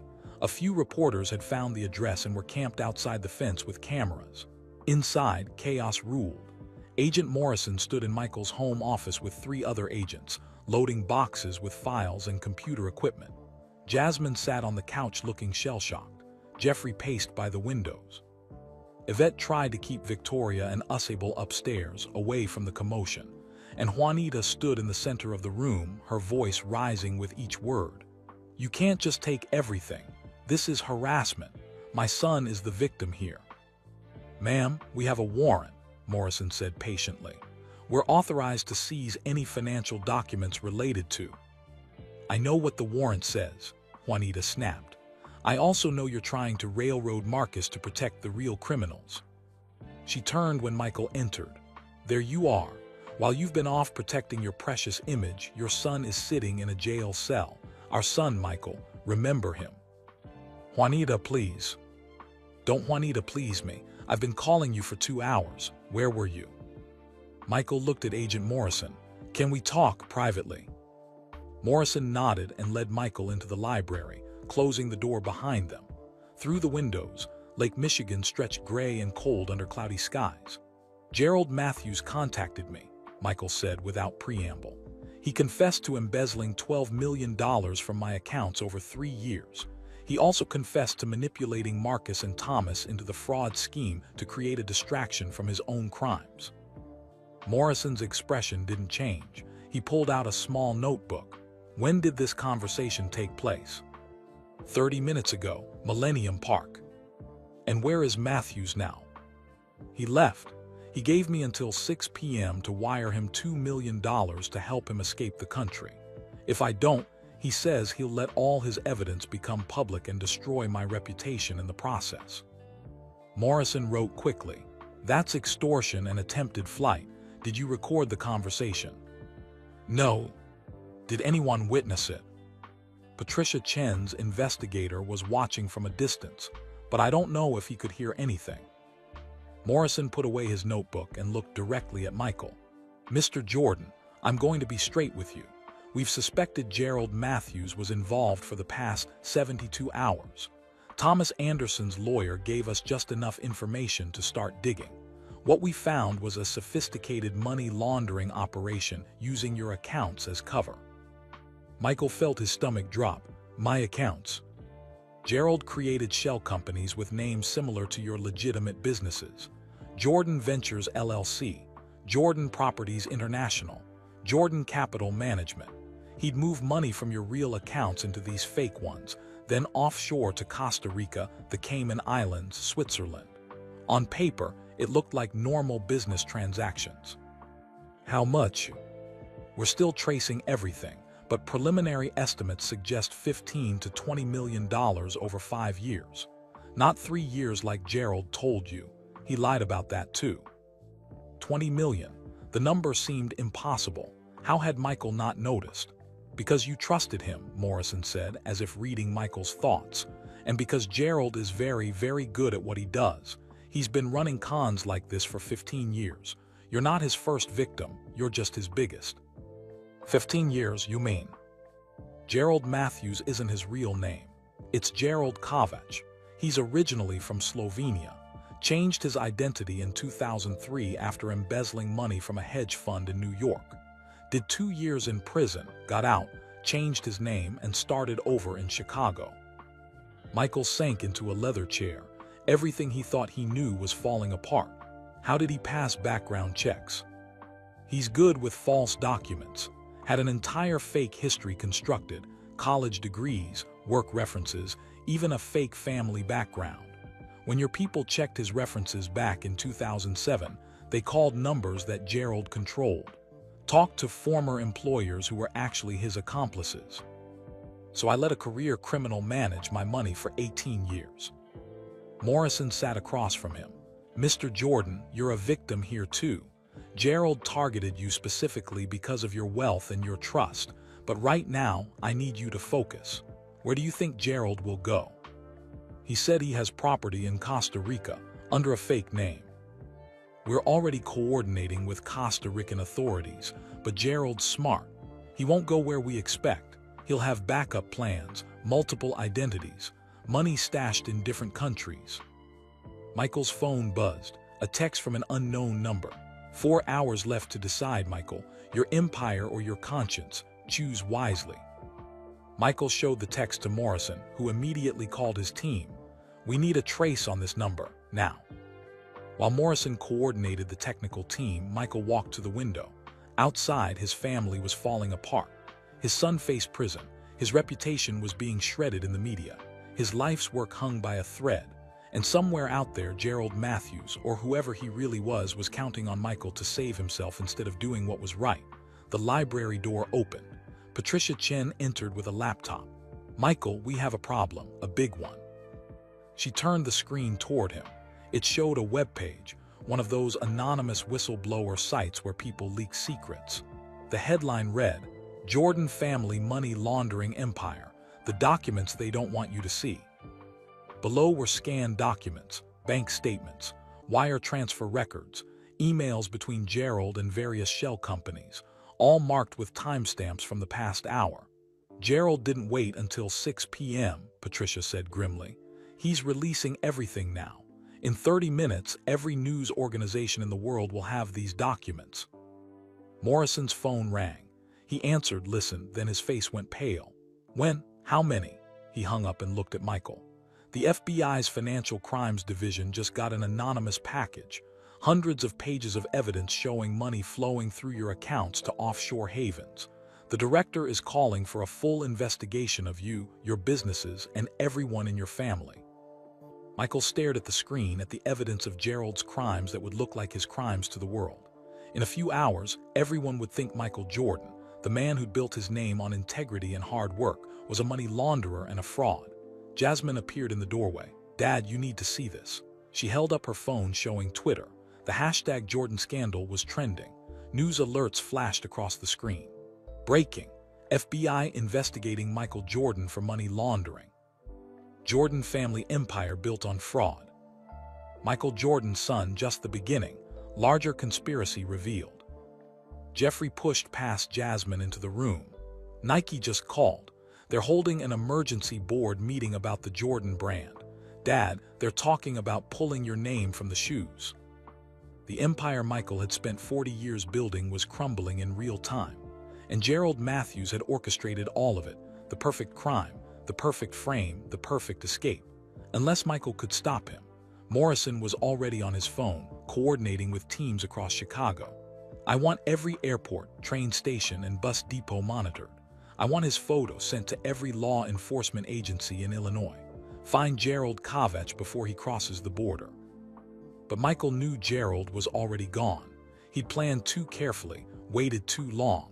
He was probably already on a private plane heading somewhere without extradition. Michael's phone buzzed again. Another text from the unknown number. "You should have taken my deal, Michael. Now everyone loses. Goodbye." Michael stared at the text message, rage building in his chest. Gerald had won. He'd stolen millions, framed Marcus and Thomas, and destroyed the Jordan name, all while walking away free. "No," Michael said quietly. Morrison looked up from his phone. "Excuse me." "I said no. Gerald doesn't get to win this." Michael stood, his voice growing stronger. "He thinks he's smarter than everyone. He thinks he's planned for everything. But he made one mistake." "What mistake?" Patricia asked. "He underestimated how much I care about my son." Michael turned to Morrison. "Gerald said he has property in Costa Rica under a fake name. He's been moving money there for months. That means he's been planning this escape for a long time, which means he's left a trail." Morrison nodded slowly. "We're already tracing his movements. But Michael, even if we catch him, the damage is done. Those documents are public now. Your reputation." "My reputation is already destroyed," Michael interrupted. "Right now, the only thing that matters is getting justice for those victims and reducing Marcus's sentence. If we can prove Gerald manipulated my son, the judge might show mercy." Jeffrey spoke up from the doorway. "Dad's right. We need to stop playing defense and go on offense. What do we know about Gerald's plans?" Morrison pulled out his tablet, swiping through files. "We've been monitoring Gerald's communications since Thomas's lawyer first mentioned a third conspirator. 3 days ago, Gerald made a large cash withdrawal, $500,000 from a bank in Evanston. Yesterday, he purchased a one-way ticket to Panama City, Panama, leaving tonight at 8:45 p.m. from O'Hare." "Panama?" Michael frowned. "But he told me Costa Rica." "Exactly," Morrison said. "He lied to you about his destination. Smart move. If you had told us Costa Rica, we'd have been watching the wrong country." Patricia was typing rapidly on her laptop. "Panama has notoriously weak extradition laws. If Gerald gets there, we may never get him back." Michael checked his watch. It was 2:30 p.m. Gerald's flight left in 6 hours. "We need to get to O'Hare before he does," Michael said. "Already coordinating with airport security," Morrison replied. "TSA has been alerted. We have agents stationed at every terminal." "That's not enough." Michael was pacing now, his mind working like it did in the fourth quarter of a tight game. "Gerald's been planning this for months. He'll have fake identification, maybe even disguises. He knows we'll be looking for him at the airport." Jasmine stepped into the room, still holding her phone. "What if he's not flying out of O'Hare? What if Panama is another misdirection?" Everyone turned to look at her. "Think about it," Jasmine continued. "Gerald's whole strategy has been about distraction. He created the Marcus situation to distract from his embezzling. He told Dad one thing but did another. Why would his escape plan be any different?" Morrison's eyes widened. "She's right. The Panama ticket could be a decoy." He immediately got back on his phone, barking orders. Check every private airfield within 100 miles of Chicago. Small airports, executive terminals, anywhere a private plane could leave from. Now. While Morrison coordinated, Michael's mind drifted to Marcus. His son was still sitting in that jail cell, probably terrified, probably wondering if his father had abandoned him. "I need to see Marcus," Michael said. "Before anything else happens, I need to talk to my son." Patricia checked her watch. "Visiting hours at the jail start at 3. We can get you in, but Michael, there's going to be media everywhere. After those leaked documents." "I don't care about the media," Michael said firmly. "Let them take their pictures. Let them ask their questions. My son needs to know I haven't given up on him." Juanita appeared in the doorway. She'd been crying, her makeup smudged. "I'm coming with you." Michael nodded, "Of course." They arrived at Cook County Jail at 3:15 p.m. Just as Patricia predicted, the media presence had tripled. Cameras lined both sides of the entrance. Reporters shouted questions that blurred together into meaningless noise. But this time, Michael didn't look down, didn't hide his face. He walked straight toward those cameras with his head high and Juanita beside him. One reporter's question cut through the chaos. "Mr. Jordan, do you still believe your son is innocent?" Michael stopped and turned to face the cameras directly. "My son made terrible choices," Michael said, his voice clear and steady. "He hurt people, he committed crimes, and he'll face the consequences of those actions. But Marcus was manipulated by someone far more dangerous, someone who used his desperation and my trust to commit even worse crimes. The truth will come out. And when it does, everyone will see that my son, while guilty of his own crimes, was also a victim." "Are you talking about Gerald Matthews?" another reporter shouted. "I'm talking about a career criminal who stole millions of dollars from my family and used my son as a distraction. That man is trying to leave the country right now, but the FBI will find him. Justice will be served." Inside the jail, the same plexiglass window separated Michael from Marcus. But this time, Juanita sat beside him, and the weight of her presence, of both parents together, felt right. Marcus was brought in looking even more tired than before. His eyes went wide when he saw both his parents. He picked up the phone. Michael grabbed the one on his side. "Mom's here," Marcus's voice cracked. "We're both here," Juanita said, leaning close to Michael's phone so Marcus could hear her. "And we're not leaving until this is over." Tears rolled down Marcus's face. I'm so sorry to both of you. I ruined everything." "No," Michael said firmly. "Gerald Matthews ruined everything. You made mistakes, but he orchestrated this whole situation, and we're going to prove it." "The FBI knows about Gerald now," Juanita added. "They're looking for him. When they find him, your sentence will be reduced." Marcus wiped his eyes with his orange sleeve. "How much time am I still looking at?" Patricia Chen, standing behind Michael and Juanita, leaned in. "With Gerald's involvement proven, we can argue you were coerced and manipulated. Instead of 25 to 30 years, we're looking at 8 to 12. Maybe less if you cooperate fully and show genuine remorse." 8 to 12 years, still a lifetime, still years of Marcus's youth gone, but better than the alternative. "Dad," Marcus said quietly, "I need to tell you something I should have said a long time ago." Michael leaned closer to the glass. "What is it?" "I was jealous of you. My whole life I've been Michael Jordan's son. Nothing I did was ever good enough. I could sell 1,000 shoes and people would say, 'Well, your dad sold millions.' I could make $100,000 and people would say, 'Your dad makes that in a day.' I wanted so badly to succeed on my own, to prove I was more than just your shadow, that I ignored every warning sign. I let Gerald convince me that stealing was the only way to finally be somebody." Michael's throat tightened. "You were always somebody, Marcus. You didn't need to prove anything to anyone." "I needed to prove it to you." The words hung in the air between them, heavy with years of unspoken pain. "Then I failed you even worse than I thought," Michael said, his voice breaking. "Because you should have always known, from the time you were a little boy, that I was proud of you. Not for what you accomplished or how much money you made. Just for being you, just for being my son." Juanita was crying now too, her hand on Michael's shoulder. "When you get out," Michael continued, "we're starting over. No empire, no expectations, just father and son. I'm going to be there for you, Marcus, every single day, I promise." Marcus pressed his hand against the plexiglass. Michael pressed his hand on the opposite side, as close to touching as they could get through the barrier. A guard approached Marcus. "Time's up." "Wait," Marcus said quickly into the phone. "Dad, there's something else about Gerald you need to know. Something he told me once when he was drunk. He said this wasn't his first time doing this.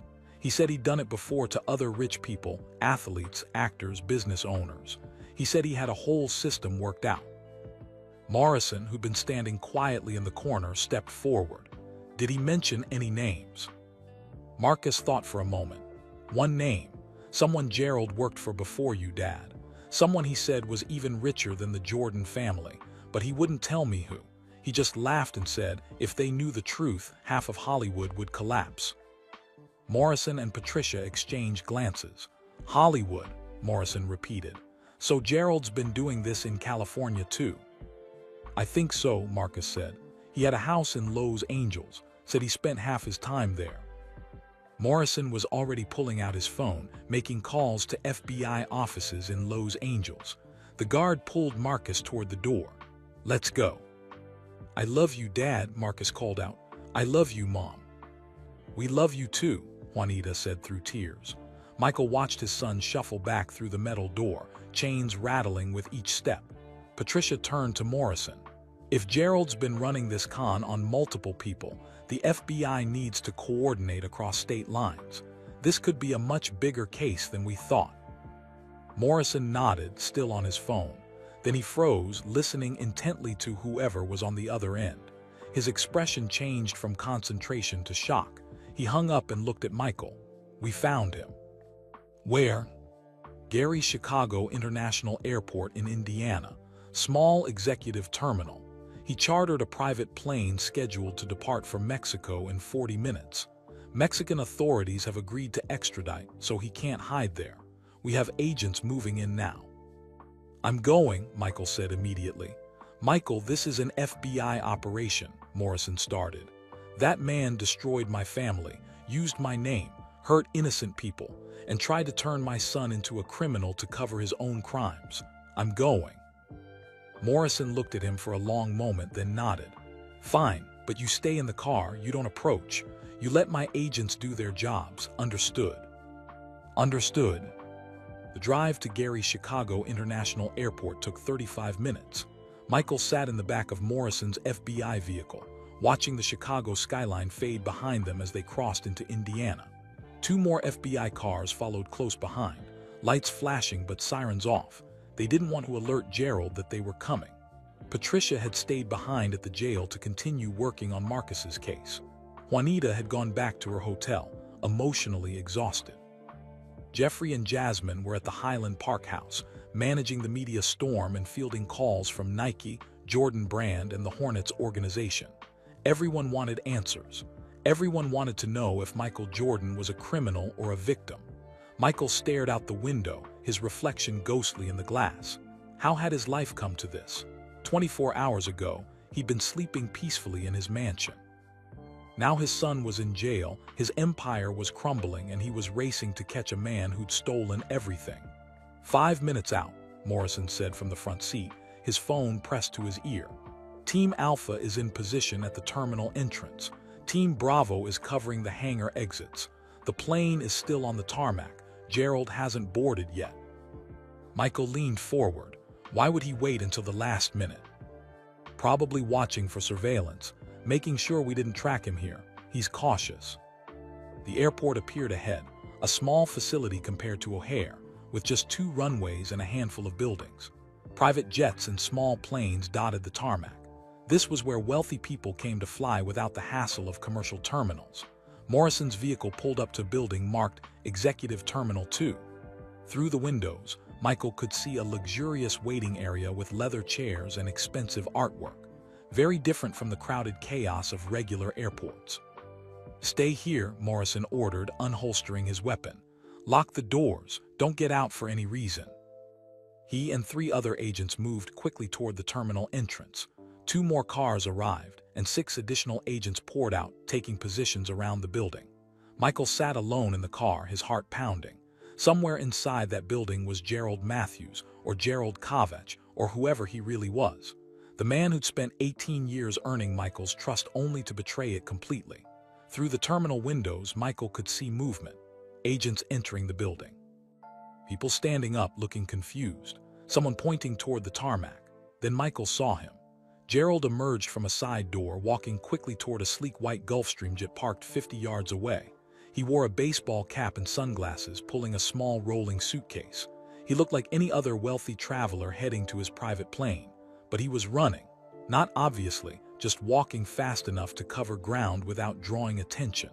Michael's hands gripped the door handle. Every instinct told him to get out to confront Gerald face to face, to make him answer for what he'd done. But he'd promised Morrison he'd stay put. FBI agents spilled out of the terminal, rushing toward Gerald. Morrison was in front, his badge held high. FBI, Gerald Kovach, stop where you are. Gerald didn't stop. He broke into a full run toward the jet. The plane's stairs were already lowered, the engines warming up.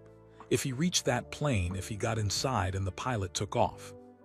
Gerald was fast for a 53-year-old man. He covered 20 yards before the agents caught up. But then he stumbled, his suitcase catching on uneven pavement. He went down hard, his sunglasses flying off. Morrison and 2 agents were on him immediately, forcing his hands behind his back, slapping on handcuffs. Gerald struggled, shouting something Michael couldn't hear from inside the car. His face was red with rage and fear. The careful, composed financial advisor Michael had known was gone, replaced by a desperate criminal caught in the act. Michael watched as they hauled Gerald to his feet and led him back toward the terminal. Gerald's eyes scanned the area wildly, and then they locked on Michael's car. Even from 50 yards away, Michael could see the recognition flash across Gerald's face, could see the hatred there. Gerald shouted something, pointing at Michael's car. Morrison said something back, forcing Gerald to keep walking.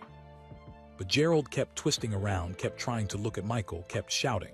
Finally, they disappeared into the terminal building. Morrison emerged 5 minutes later and walked to Michael's car. Michael unlocked the door. "We got him," Morrison said, slightly out of breath. He had fake passports, 3 of them, all different names, $500,000 in cash in his suitcase, and a laptop with files we're very interested in examining. "What was he shouting?" Michael asked. Morrison hesitated. "Are you sure you want to know?" "Tell me." "He was saying you deserved this. That you and every other rich person deserve to be robbed because you have more money than you know what to do with while people like him struggle. He said you'd forget about $12 million before he could pay for his daughter's medical bills." Michael felt a wave of anger. His daughter's medical bills, that's his excuse. He could have asked me for help. I would have paid for every treatment. "I know, but Gerald's not a man who asks for help. He's a con artist who takes what he wants and justifies it by villainizing his victims. We've seen his type before." Morrison's phone rang. He answered, listened, then his eyebrows shot up. "You're sure? Run it again." He hung up and looked at Michael with an expression of disbelief. "What?" Michael asked. "Gerald's laptop. Our tech team just did a preliminary scan. He has files on 37 different people, athletes, actors, musicians, executives. People he's worked for over the past 20 years, and he's stolen from every single one of them. 37 victims. This wasn't just about Michael. Gerald had been running cons for 2 decades. "How much total?" Michael asked. "We won't know until we examine everything, but preliminary estimates suggest over $200 million. He's been the financial advisor to some of the wealthiest people in America, and he's been robbing them blind the whole time." Michael sat back, stunned. Gerald hadn't just destroyed the Jordan family. He'd been destroying families for 20 years. "There's something else," Morrison continued. "We found emails between Gerald and someone else, someone who appears to be his partner, another con artist working the same scheme in Europe. They've been sharing information, swapping identities, moving money between countries. This is bigger than we thought, Michael.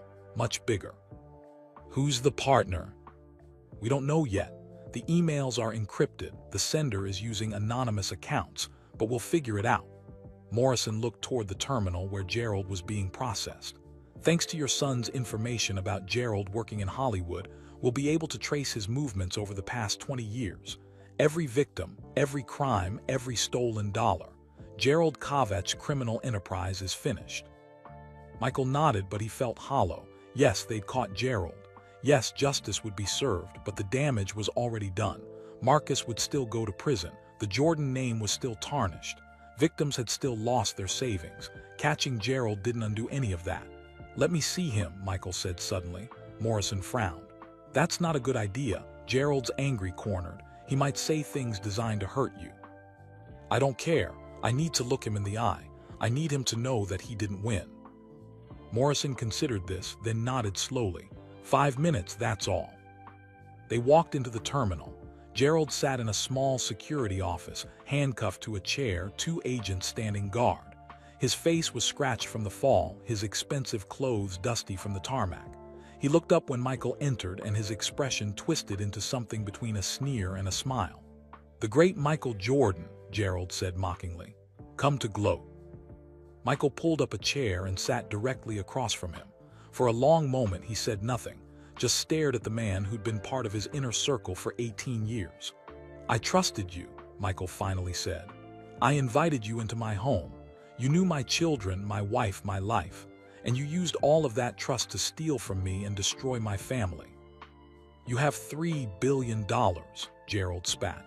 "You wouldn't have even noticed 12 million if I hadn't needed the distraction. You could have lost that much in a bad investment and laughed it off. It's not about the money, it's about the betrayal. It's about you using my son, manipulating a desperate young man to cover your crimes." "Your son is weak," Gerald said coldly. "Just like you. All that money, all that fame, and you still couldn't raise him right. That's on you, not me." Michael's fists clenched, but he kept his voice steady. "You're right about one thing.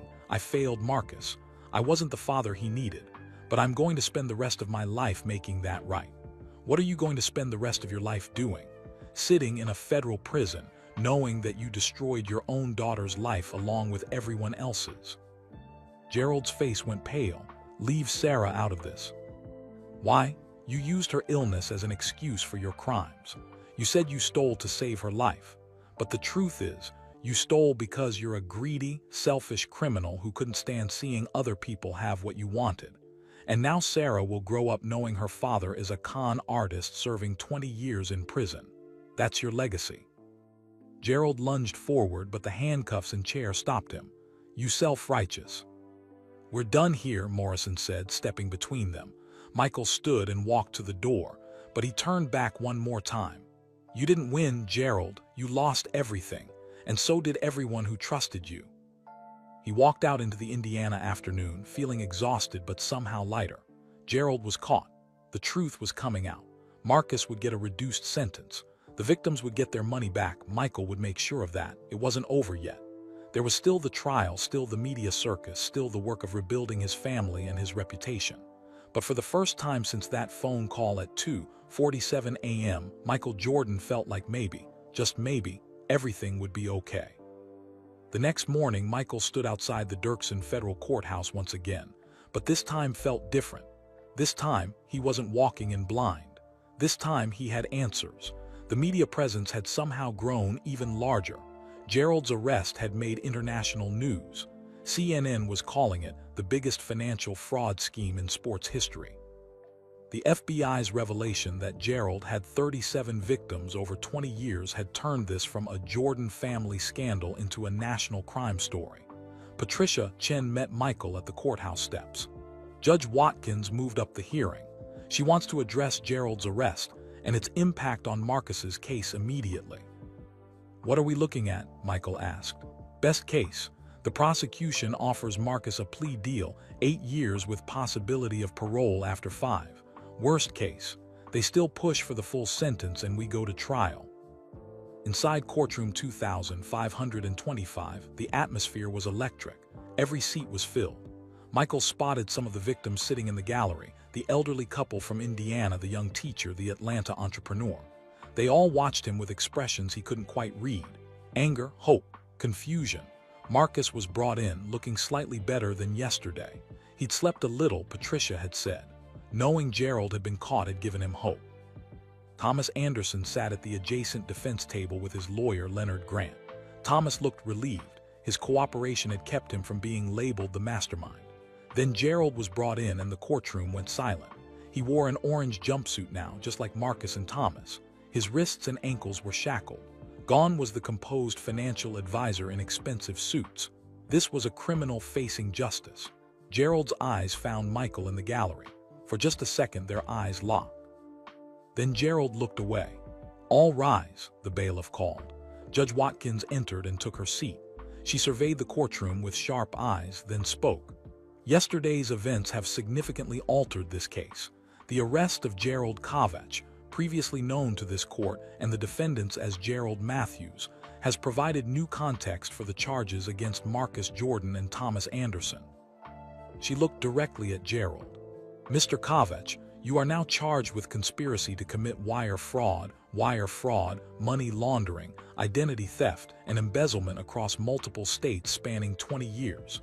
The FBI has identified 37 victims, with total damages exceeding $200 million. How do you plead?"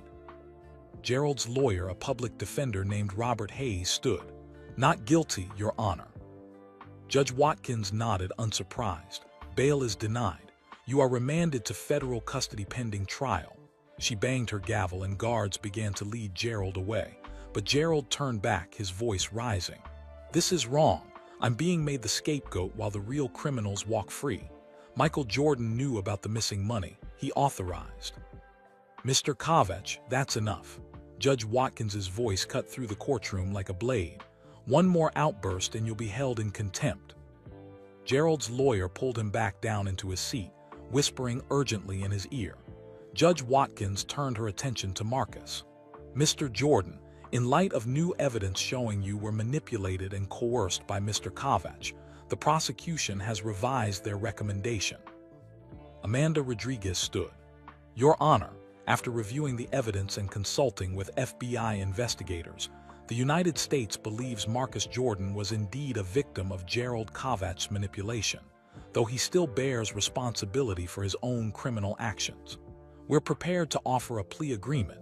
Marcus Jordan pleads guilty to conspiracy to commit wire fraud and money laundering.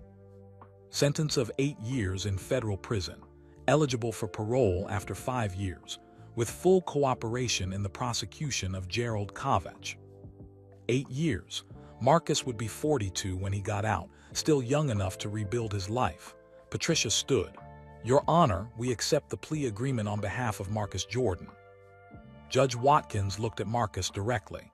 "Mr. Jordan, do you understand what you're pleading guilty to?" Marcus stood, his voice shaky but clear. "Yes, Your Honor."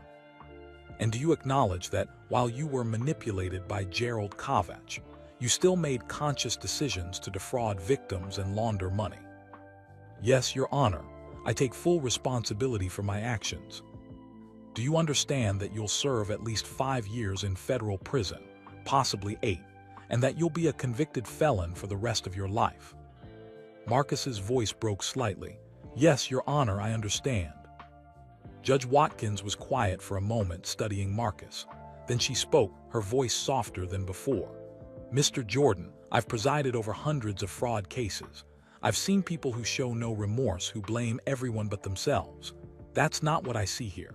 I see a young man who made terrible mistakes, who was exploited by a career criminal, and who is genuinely sorry for the pain he caused." She paused, letting her words sink in. "That said, 47 people lost money because of your actions. Some lost their life savings. Your remorse, while genuine, doesn't undo that harm. So I'm accepting the plea agreement with one modification. 7 years, eligible for parole after 4.5 years. Conditional on full restitution to all victims and exemplary behavior while incarcerated." 7 years instead of 8. It was something. Not much, but something. "Thank you, Your Honor," Marcus said, tears streaming down his face. Judge Watkins turned to Thomas Anderson. "Mr. Anderson, based on your cooperation and the evidence showing you were also manipulated by Mr. Kovach, the prosecution is offering you a similar deal. How do you plead?" Thomas stood. "Guilty, Your Honor, and I'm sorry. To Mr. Jordan, to Marcus, to all the victims, I'm so sorry." 5 years, eligible for parole after 3, Judge Watkins ruled. "Full cooperation and restitution required." She banged her gavel. "This hearing is adjourned. Sentencing will take place in 30 days." Guards led Marcus and Thomas out of the courtroom. Marcus looked back at his father one more time, mouthing the words, "I love you."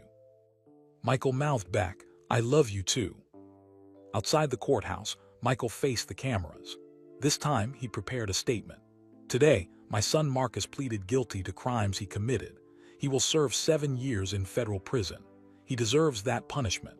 But I also want everyone to know that Marcus was manipulated by a career criminal who spent 20 years stealing from families like mine. Gerald Kovach targeted my son's desperation and used it to cover his own crimes." Michael paused, looking directly into the cameras. "I'm announcing today that I will personally repay every victim of this fraud scheme, all $8.7 million. These people trusted the Jordan name, and that name was used to hurt them. I will make this right." The reporters erupted with questions, but Michael held up his hand. "I'm also establishing the Jordan Family Foundation for Financial Literacy. We'll teach young people about money management, business ethics, and how to avoid the mistakes my son made. Marcus will participate in this program when he's released from prison. He'll share his story so others can learn from his failures." "Mr. Jordan," a reporter called out, "what about the Jordan brand? Nike's board meets tomorrow to discuss your future." Michael's jaw tightened. He hadn't thought about that yet, hadn't considered that Nike might actually drop his name from the shoes that bore his legacy. "Whatever Nike decides," Michael said carefully, "I'll respect their choice. But I hope they'll see that my family made mistakes while Gerald Kovach committed calculated crimes. We're not the same." Patricia touched his arm. Time to go. They pushed through the crowd toward Michael's car. Jeffrey was waiting by the Mercedes. "Dad, Nike's CEO just called. He wants to meet with you tomorrow morning. In person." Michael nodded. One more battle to fight. One more piece of his empire to try to save. But as they drove away from the courthouse, Michael felt something unexpected: peace. Not happiness, the situation was still terrible, but peace knowing he'd done the right thing, he'd told the truth. He protected his son as much as possible. He'd promised to repay the victims. His phone buzzed. A text from Scottie Pippen: "Proud of you, Mike. That's the Michael Jordan I know. Fighter until the end."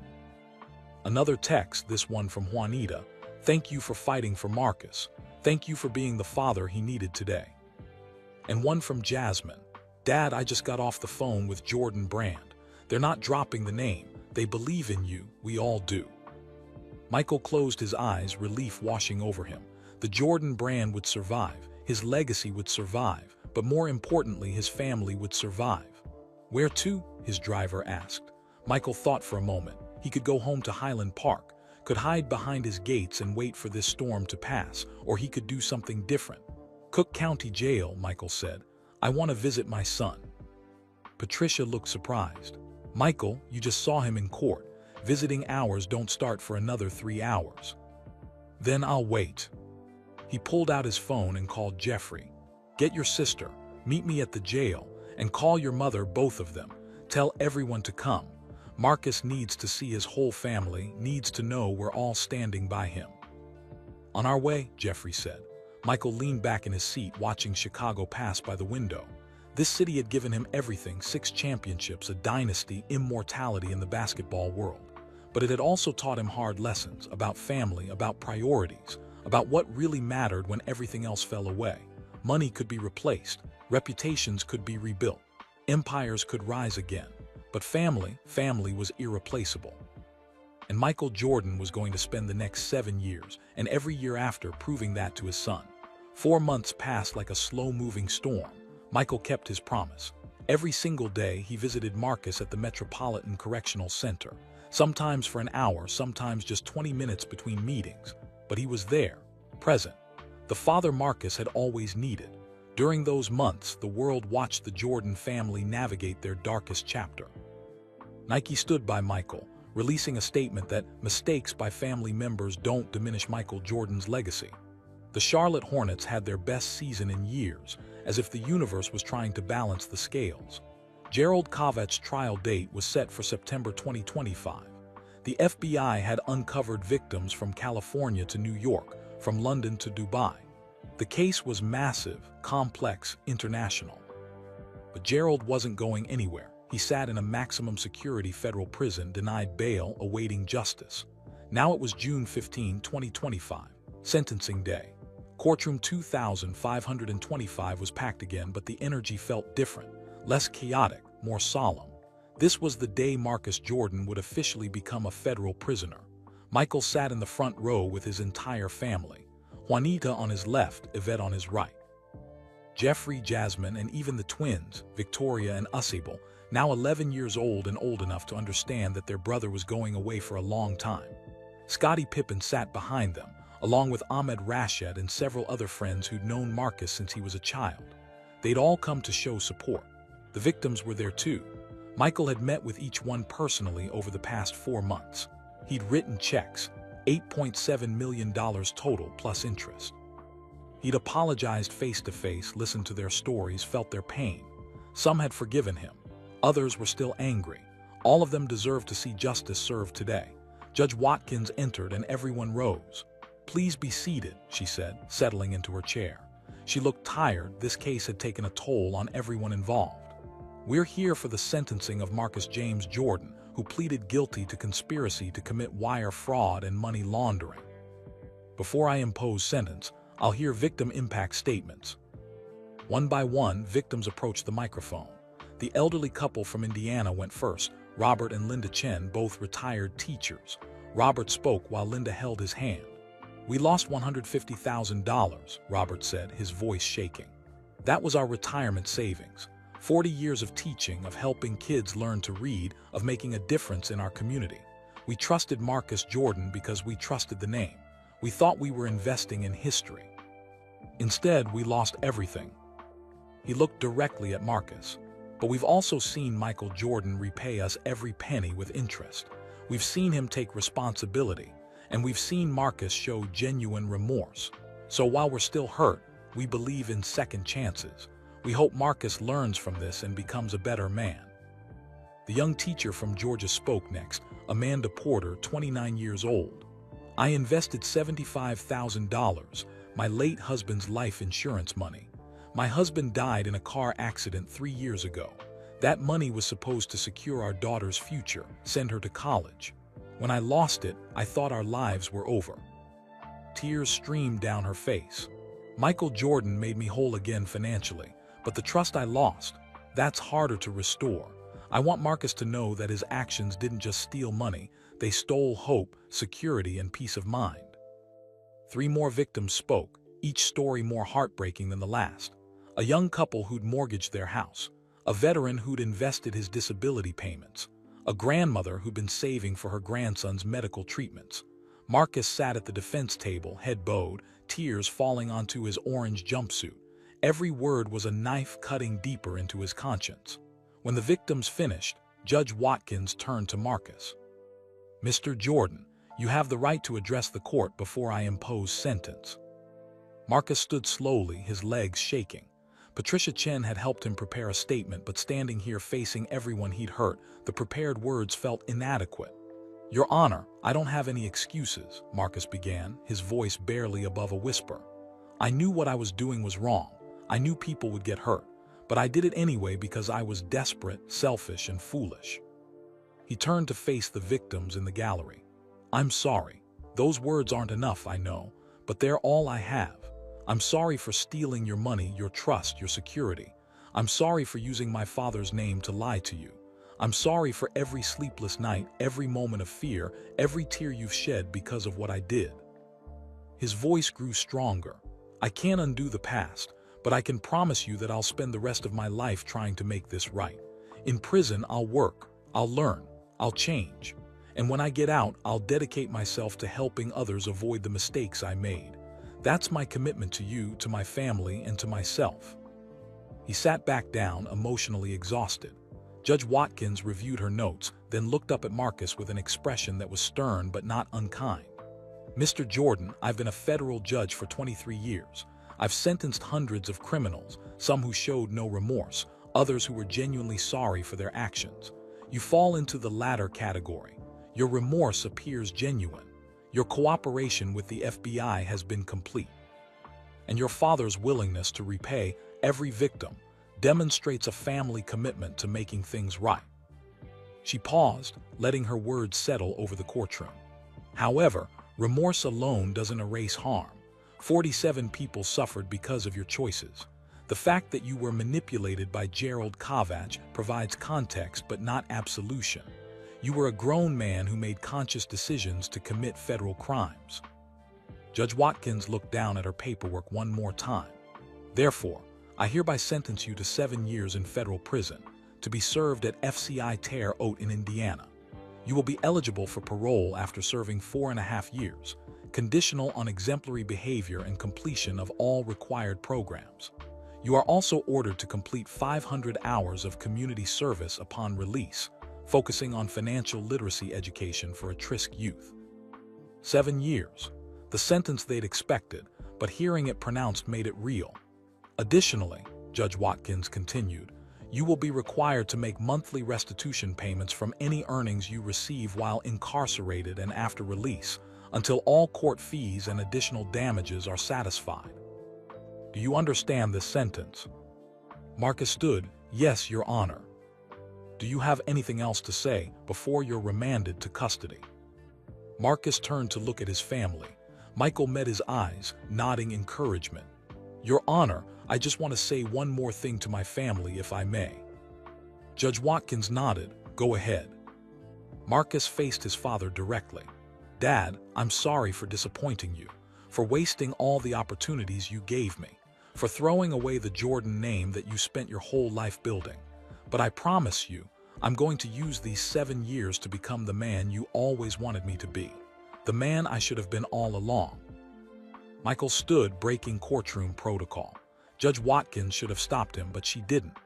"Marcus," Michael said, his voice carrying across the silent courtroom, "you never disappointed me by failing to live up to the Jordan name.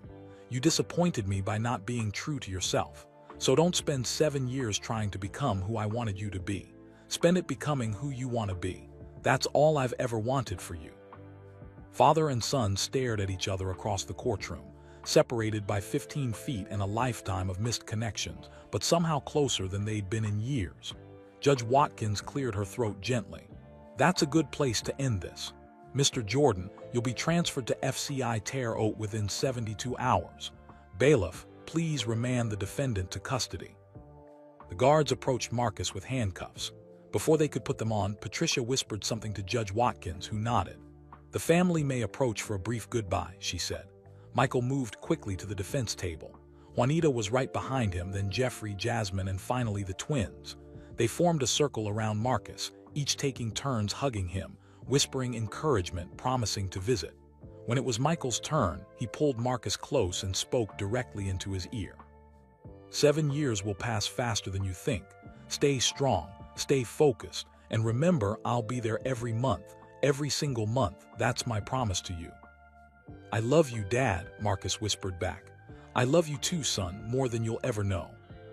The guard stepped forward and the family moved back. They put the handcuffs on Marcus's wrists, attached the ankle shackles, and led him toward the door that would take him back to his cell, then to Indiana, then to 7 years behind bars. At the doorway, Marcus turned back one last time. His family stood together. Michael, Juanita, Jeffrey, Jasmine, Yvette, Victoria, and Usable, all of them with tears in their eyes. All of them showing him that despite everything, despite the crimes and the shame and the pain, they were still his family. Marcus nodded once, then disappeared through the door. The courtroom slowly emptied. Reporters rushed out to file their stories. Victims gathered their belongings and left, some looking satisfied, others still hurting. Michael remained in his seat, staring at the empty defense table where his son had sat. Patricia touched his shoulder. "Michael, we should go. There's press outside." "Give me a minute," he said quietly. She nodded and stepped away, giving him space. Michael thought about the phone call that had started all of this, that terrible call at 2:47 a.m. He thought about everything that had happened since, the betrayals, the lies, the pain, but also the truth, the healing, the reconnection with his son. His phone buzzed. A text from Marcus, sent before they'd taken him away. "Dad, thank you for not giving up on me. I'll make you proud, I promise. See you in 1 month." Michael smiled through his tears and typed back, "You already make me proud. Be safe, son. I love you." He stood and walked out of the courtroom, ready to face whatever came next. 2 years later, June 2027, Michael Jordan sat in the visiting room of FCI Terre Haute Federal Prison in Indiana, waiting. Around him, other families gathered at small tables, wives visiting husbands, mothers visiting sons, children visiting fathers. The room smelled like industrial cleaner and stale coffee. He'd made this drive every month for 24 months straight, never missed once. From Chicago to Terre Haute, 2 hours and 45 minutes each way.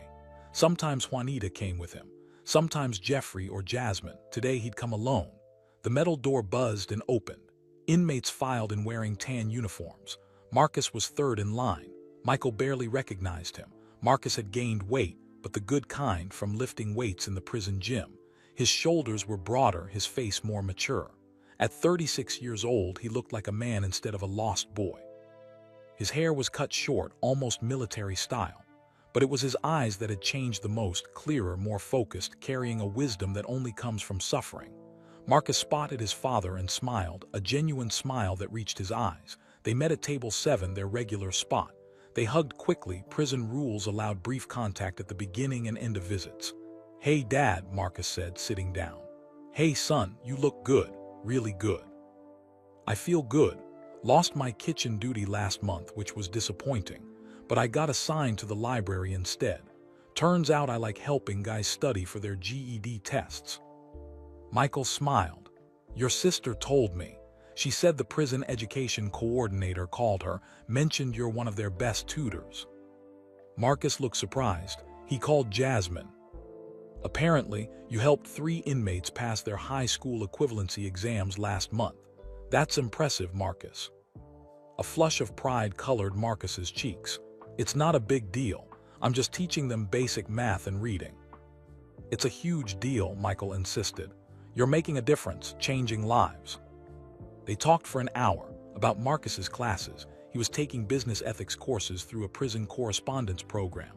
About the Hornets' playoff run, they'd made it to the second round. About Jasmine's promotion at Jordan Brand. About the twins starting middle school. Normal family conversation. Something they'd never really had before all of this. "Dad, I need to tell you something," Marcus said, his tone turning serious. "My parole hearing is in 6 months. December 2027. If it goes well, I could be out by next summer." Michael's heart jumped. "That's incredible, 4.5 years, right on schedule." "Yeah, but there's no guarantee. The parole board will look at everything. My behavior, my completion of programs, my plan for reintegration. Patricia says we need to show them I have a solid support system and a clear path forward." "You have both," Michael said firmly. "You have family support, and as for a path forward, I have a proposal."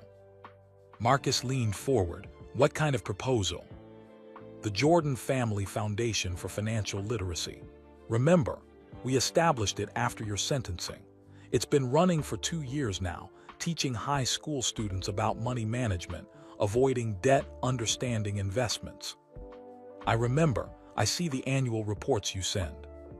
"We want you to join us, not as a figurehead, as an actual employee. You'd speak at schools, share your story, teach kids how to avoid the mistakes you made. It would be hard work, Marcus. Facing teenagers and admitting you committed federal crimes, answering tough questions, but it would be meaningful work." Marcus was quiet for a moment, processing. "You really want me working for the foundation, with the Jordan name attached?" "I want you working with us, not for us. As my son, not as my employee. We're a family organization now. Jeffrey handles operations, Jasmine manages partnerships with schools. Your mother, Juanita, sits on the board of directors. Even Yvette volunteers her time. We want you to be part of it." Tears welled up in Marcus's eyes. "Dad, I don't deserve." "Stop," Michael interrupted gently. "You've spent 2 years proving you deserve a second chance. You've earned your GED, completed every program the prison offers, tutored dozens of inmates, stayed out of trouble. You've done the work, Marcus. Now it's time to come home and continue that work in the real world." Marcus wiped his eyes with the back of his hand. "What if the parole board says no? Then you serve the full 7 years and will be waiting when you get out in 2030. Either way, Marcus, your family isn't going anywhere." A guard called out, "5 minutes." Michael reached across the table and held his son's hand, another brief moment of contact the guards allowed. "There's something else," Michael said. "Ileana, your daughter, she's 14 now. Beautiful, smart, strong like her mother. She knows the truth about where you are and why, and she wants to see you." Marcus's breath caught. "She does. We've been protecting her, waiting until she was old enough to handle it. Last month she asked Juanita directly, 'When can I visit my dad?' Juanita thought you should know, Ileana's ready if you are." Fresh tears rolled down Marcus's face. "I haven't seen her since she was 7. She probably doesn't even remember me." "She remembers you. She has photos, videos, letters you've written. She knows you made mistakes, and she wants to know you anyway." "I'm scared," Marcus admitted. "What if she hates me? What if she can't forgive me?" Michael squeezed his son's hand tighter. "She's your daughter, Marcus. She loves you just like I love you, just like this whole family loves you. We don't love you because you're perfect. We love you because you're ours." The guard called out again, "Time's up." Michael and Marcus stood. They hugged one more time, longer than the rules technically allowed, but the guard looked away, giving them an extra moment. "Next month," Michael said, "bring Ileana." Marcus nodded, unable to speak. "I'm proud of you, son. Every single day I'm proud of you." Michael walked out of the visiting room through security back to his car in the parking lot. The Indiana sun was bright and warm. Summer was in full bloom. He sat in the driver's seat for a moment before starting the engine, thinking about how far they'd come. 2 years ago, his family had been broken. His son had been a criminal facing 3 decades in prison. His empire had been crumbling. Now, Marcus was healing. The family was stronger. The Jordan brand had survived. And most importantly, Michael had learned what really mattered, not championships or billions, but being present, being honest, being a father. His phone rang. "Yvette, how's Marcus?" she asked. "He's good, really good. He's going to make it, Yvette. I really believe that." "I believe it too. Come home safe. The twins want to make dinner for you tonight, their first time cooking without help." Michael smiled. "Tell them I can't wait. I'll be home in 3 hours." He started the car and pulled out of the parking lot, leaving FCI Terre Haute behind. But he'd be back next month, and the month after that, and every month until Marcus walked out of those gates a free man. That was his promise. And Michael Jordan always kept his promises. 3 weeks after Michael's visit to Terre Haute, Patricia Chen called with unexpected news. "Michael, we need to meet today. It's about Gerald Covet's trial." Michael was in Charlotte, watching the Hornets practice at the Spectrum Center. He stepped into his private office overlooking the court. What happened? "Gerald's making a deal. He's offering testimony against his partner, the person who helped him run cons across Europe. The FBI wants you there when they debrief him." "Why me?" Patricia paused. "Because Gerald claims his partner targeted you specifically. Claims there's a connection between you and this person that goes back years. He won't give details until you're in the room." 2 hours later, Michael was on his private jet to Chicago. Jeffrey came with him. Whatever this was about, Michael wanted family there. They met at the FBI's Chicago field office on West Roosevelt Road. Agent Morrison greeted them in the lobby, looking grim. "Before we go in, you need to understand something," Morrison said. "Gerald's been playing games since his arrest, giving us just enough information to stay relevant, holding back key details to maintain leverage. Whatever he tells you today might be truth, might be manipulation. Stay skeptical." He led them down a long hallway to an interrogation room. Through the one-way glass, Michael could see Gerald sitting at a metal table, hands cuffed to a chain around his waist. He'd aged badly in 2 years, thinner, grayer, broken. Patricia was already inside with Amanda Rodriguez, the federal prosecutor. Michael and Jeffrey entered and sat across from Gerald. Gerald looked up and something flickered in his eyes. Triumph, malice. Michael couldn't tell. "Hello, Michael," Gerald said quietly. "Thank you for coming." "I didn't come for you," Michael replied coldly. "I came because the FBI asked. So talk, who's your partner?" Gerald smiled, a thin, bitter smile. "Before I tell you, I need to explain something. Everything I did, stealing from you, manipulating Marcus, creating the fraud scheme, none of it was random. It was planned, carefully, by someone who knew you, someone who wanted to hurt you." Michael's blood ran cold. What are you talking about? My partner didn't just help me steal money from wealthy clients. They specifically told me to target you. They gave me your background, your business structure, your family dynamics. They told me Marcus was vulnerable, that he'd be easy to manipulate. They wanted your empire to crumble. Jeffrey leaned forward. Who would do that? Who hates our family enough to plan something this elaborate? Gerald's smile widened. Someone who's been in your life for a very long time, someone you never suspected. Agent Morrison spoke from the corner. Kavech, we don't have time for dramatic revelations. Give us a name or this meeting is over. Gerald nodded. Fair enough. My partner, the person who planned your downfall, Michael, is someone you've known since 1991. Someone who was there for your championships, your victories, your rise to becoming the greatest basketball player in history. Michael's mind raced through possibilities. Someone from 1991, that was over 30 years ago. A teammate, a coach, a business associate. Stop playing games, Michael said, his voice hard. Say the name. Gerald leaned back in his chair, savoring the moment. Charles Preston. The name hit Michael like a physical blow. Charles Preston, his first business manager, the man who'd helped him negotiate his early endorsement deals, who'd been by his side from 1991 to 1995. The man Michael had fired after discovering some questionable accounting practices. Nothing criminal, just sloppy bookkeeping that made Michael nervous. That's impossible, Michael said. Charles hasn't been in my life for 30 years. I fired him in 1995. You fired him, Gerald agreed. Publicly humiliated him in front of the sports business world, told people he was incompetent, ruined his reputation. After you cut him loose, he couldn't get another high-profile client. His career never recovered. Patricia was typing rapidly on her laptop, pulling up old files. Charles Preston, born 1958 in Detroit, started as a sports agent in 1986, represented Michael Jordan from 1991 to 1995. After the split, he moved to Europe, London specifically, set up a financial consulting firm there. That's right, Gerald said, and that's where I met him in 2003. I was running cons in New York, got caught, served 2 years. When I got out, I needed to disappear. Charles found me in London.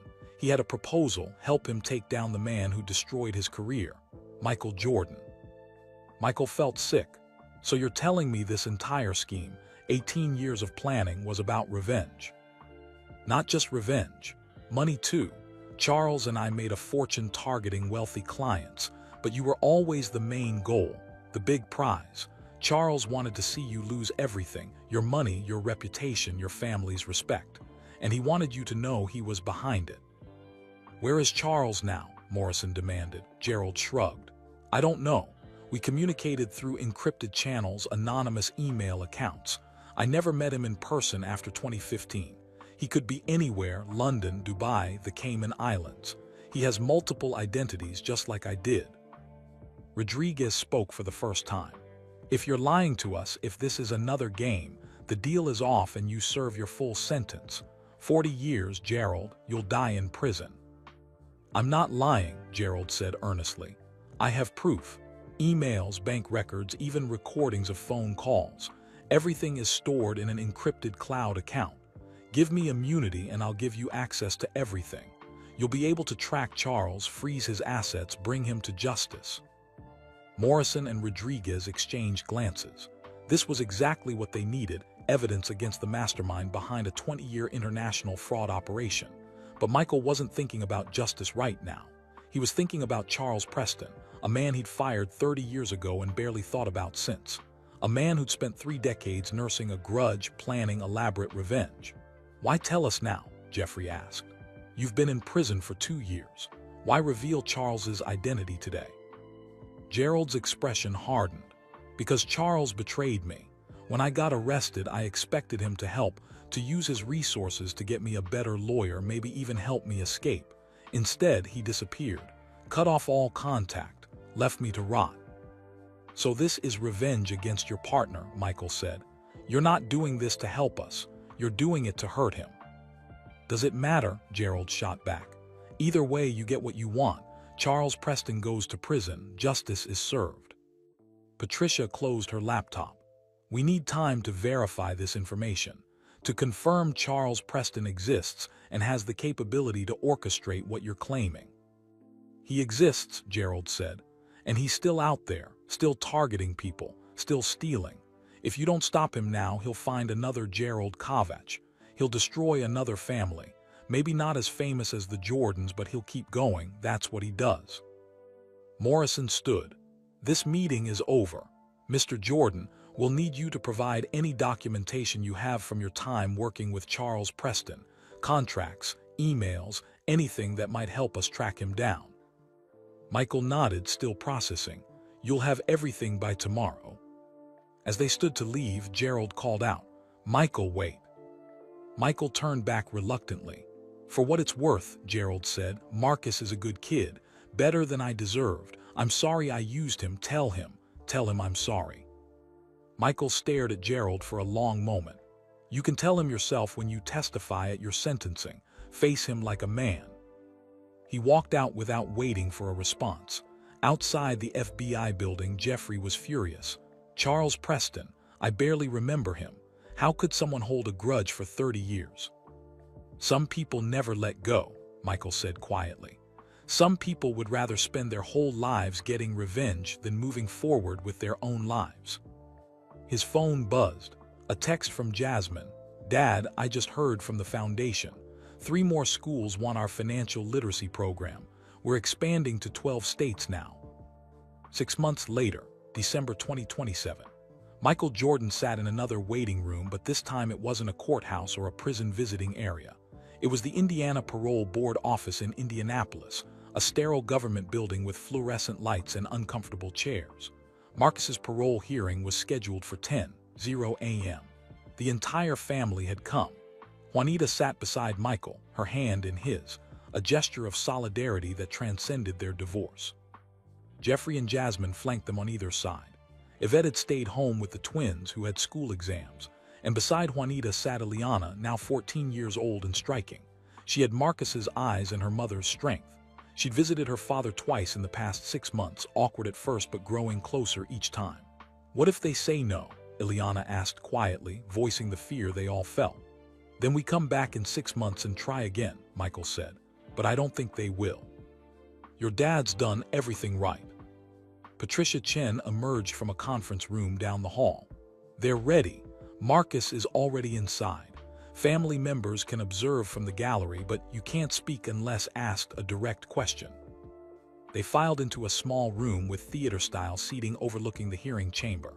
Below, Marcus sat at a table in his tan prison uniform, looking nervous but composed. Patricia sat beside him. Across from them were 3 parole board members, 2 men and 1 woman, all reviewing thick folders of documents. The chairperson, a gray-haired woman named Margaret Sullivan, spoke first. Mr. Jordan, you've served 2.5 years of your 7-year sentence. You're here today requesting early parole. Let's begin with your institutional record. She flipped through papers. You've had 0 disciplinary infractions. You completed your GED within 6 months. You've taken courses in business ethics, financial management, and addiction counseling. You work as a tutor in the prison library and have helped 43 inmates earn their high school equivalency. That's an impressive record.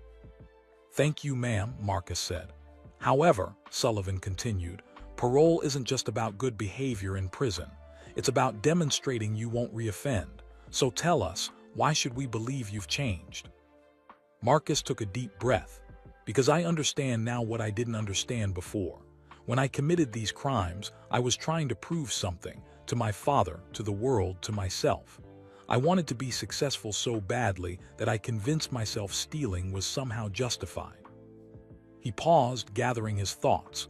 But in prison, I met men who made the same mistakes I did. Men who hurt their families, destroyed their lives, all because they wanted shortcuts to success. And I realized that's not strength, that's weakness. Real strength is admitting when you failed and doing the hard work to rebuild. What about the victims? Asked one of the male board members. How have you addressed the harm you caused them? My father repaid every victim financially, but money doesn't heal the emotional damage. So I've written personal letters to each of the 47 victims. Some wrote back, some didn't. But I wanted them to know I see them as real people with real pain, not just numbers in a case file. Sullivan made notes. What's your plan if we grant parole? Where will you live? How will you support yourself? Patricia stood. May I speak to that, ma'am? Sullivan nodded. Mr. Jordan has a job waiting at the Jordan Family Foundation for Financial Literacy, Patricia explained. He'll speak at schools about the consequences of fraud and poor financial decisions. He'll live with his mother, Juanita Jordan, in her home in Chicago. He has family support, professional opportunities, and a clear path forward. The third board member, an older black man, spoke for the first time. Mr. Jordan, your last name carries weight. Some people might say you're getting special treatment because of who your father is. Marcus met his eyes steadily. Sir, I use my last name to commit crimes. I use people's trust in my father's reputation to steal from them. If anything, my name made my crimes worse, not better. I don't deserve special treatment. I just deserve the same chance anyone else would get after serving their time and completing their programs. The board members huddled together, speaking in low voices. 5 minutes passed, then 10. Finally, Sullivan looked up. Mr. Jordan, this board has reviewed your case carefully. We've considered your institutional record, your rehabilitation efforts, your reintegration plan, and the impact of your crimes on victims. Michael held his breath. Beside him, Juanita gripped his hand tighter. We've decided to grant parole, effective January 15, 2028. You'll serve the remainder of your sentence under supervised release. You'll report to parole officer weekly, submit to random drug testing, complete 100 hours of community service within your first year, and maintain stable employment. Any violation of these terms will result in immediate reincarceration. Do you understand? Marcus's voice was thick with emotion. Yes, ma'am, I understand, thank you. In the gallery, Eliana burst into tears. Jasmine hugged Jeffrey. Juanita covered her mouth with both hands. And Michael just closed his eyes and let relief wash over him. His son was coming home. 6 weeks later, January 15, 2028, Michael stood outside FCI Terre Haute at 6:00 a.m. The sun was just rising, painting the sky pink and orange. It was freezing cold, his breath visible in the winter air. The prison's main gate opened. A guard stepped out, followed by Marcus Jordan, wearing civilian clothes, jeans, a gray sweatshirt, and a winter jacket that Juanita had sent ahead. He carried a small bag with his belongings. Marcus stopped just outside the gate, breathing free air for the first time in 2.5 years. He looked around, at the parking lot, at the road stretching into the distance, at his father standing by the car. Then he walked forward, and Michael met him halfway.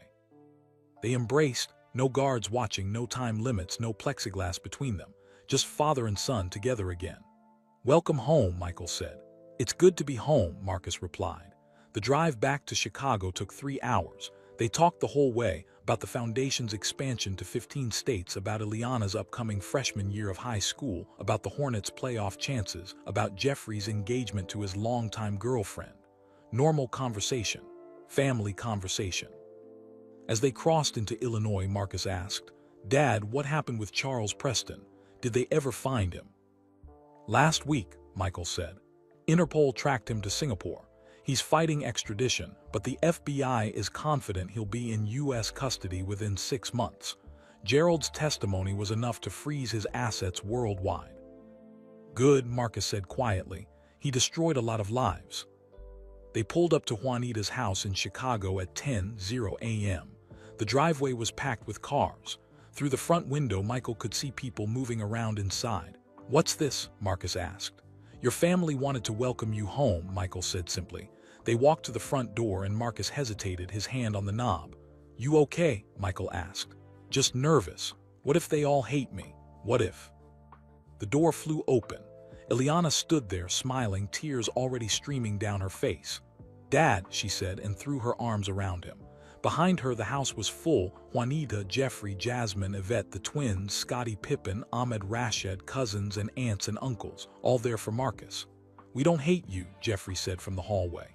We're just glad you're home. Marcus walked inside, surrounded by family, and for the first time in years, Michael saw his son smile without shadows behind his eyes. That evening, after everyone had left and the house was quiet, Michael and Marcus sat on the back porch watching the sun set over Chicago. "What now?" Marcus asked. "Now you live," Michael said. "You work at the foundation. You rebuild your relationship with Ileana. You become the man you want to be." "And you, what's next for the great Michael Jordan?" Michael thought about that. His playing career was long over. His business empire was secure. His children were grown. What was next? "I'm going to keep being a father," he said. "To you, to Jeffrey, to Jasmine, to the twins. That's the most important job I've ever had, and I'm going to keep doing it until I get it right." Marcus smiled. "I think you're getting pretty good at it." They sat in comfortable silence as darkness fell over the city. Somewhere out there, the Jordan brand was making billions. The Hornets were preparing for another season. The foundation was changing lives. But here, on this porch, none of that mattered. Here, there was just a father and son who'd been lost and found their way back to each other.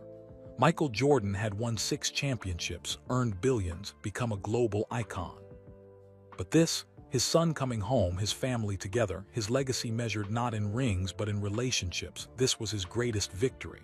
And finally, after years of chasing greatness, Michael Jordan understood what truly mattered. Not the glory, not the fame, not the empire, just this, just family, just love. And that was the end of this story, a tale of betrayal, redemption, and the unbreakable bonds of family. Michael Jordan's greatest victory wasn't won on a basketball court, but in the fight to save his son and rebuild what mattered most. We'd love to know, where are you listening from? Drop your location in the comments below. If you enjoyed this story, please hit that like button and subscribe to our channel for more emotionally engaging stories that inspire, educate, and move you. We bring you real-life dramas, powerful family stories, and tales of redemption that remind us all of what truly matters. And don't keep this to yourself. Share this video with your friends and family. Spread kindness, spread awareness, and help others discover stories that touch the heart and change perspectives. Thank you for listening, and we'll see you in the next story.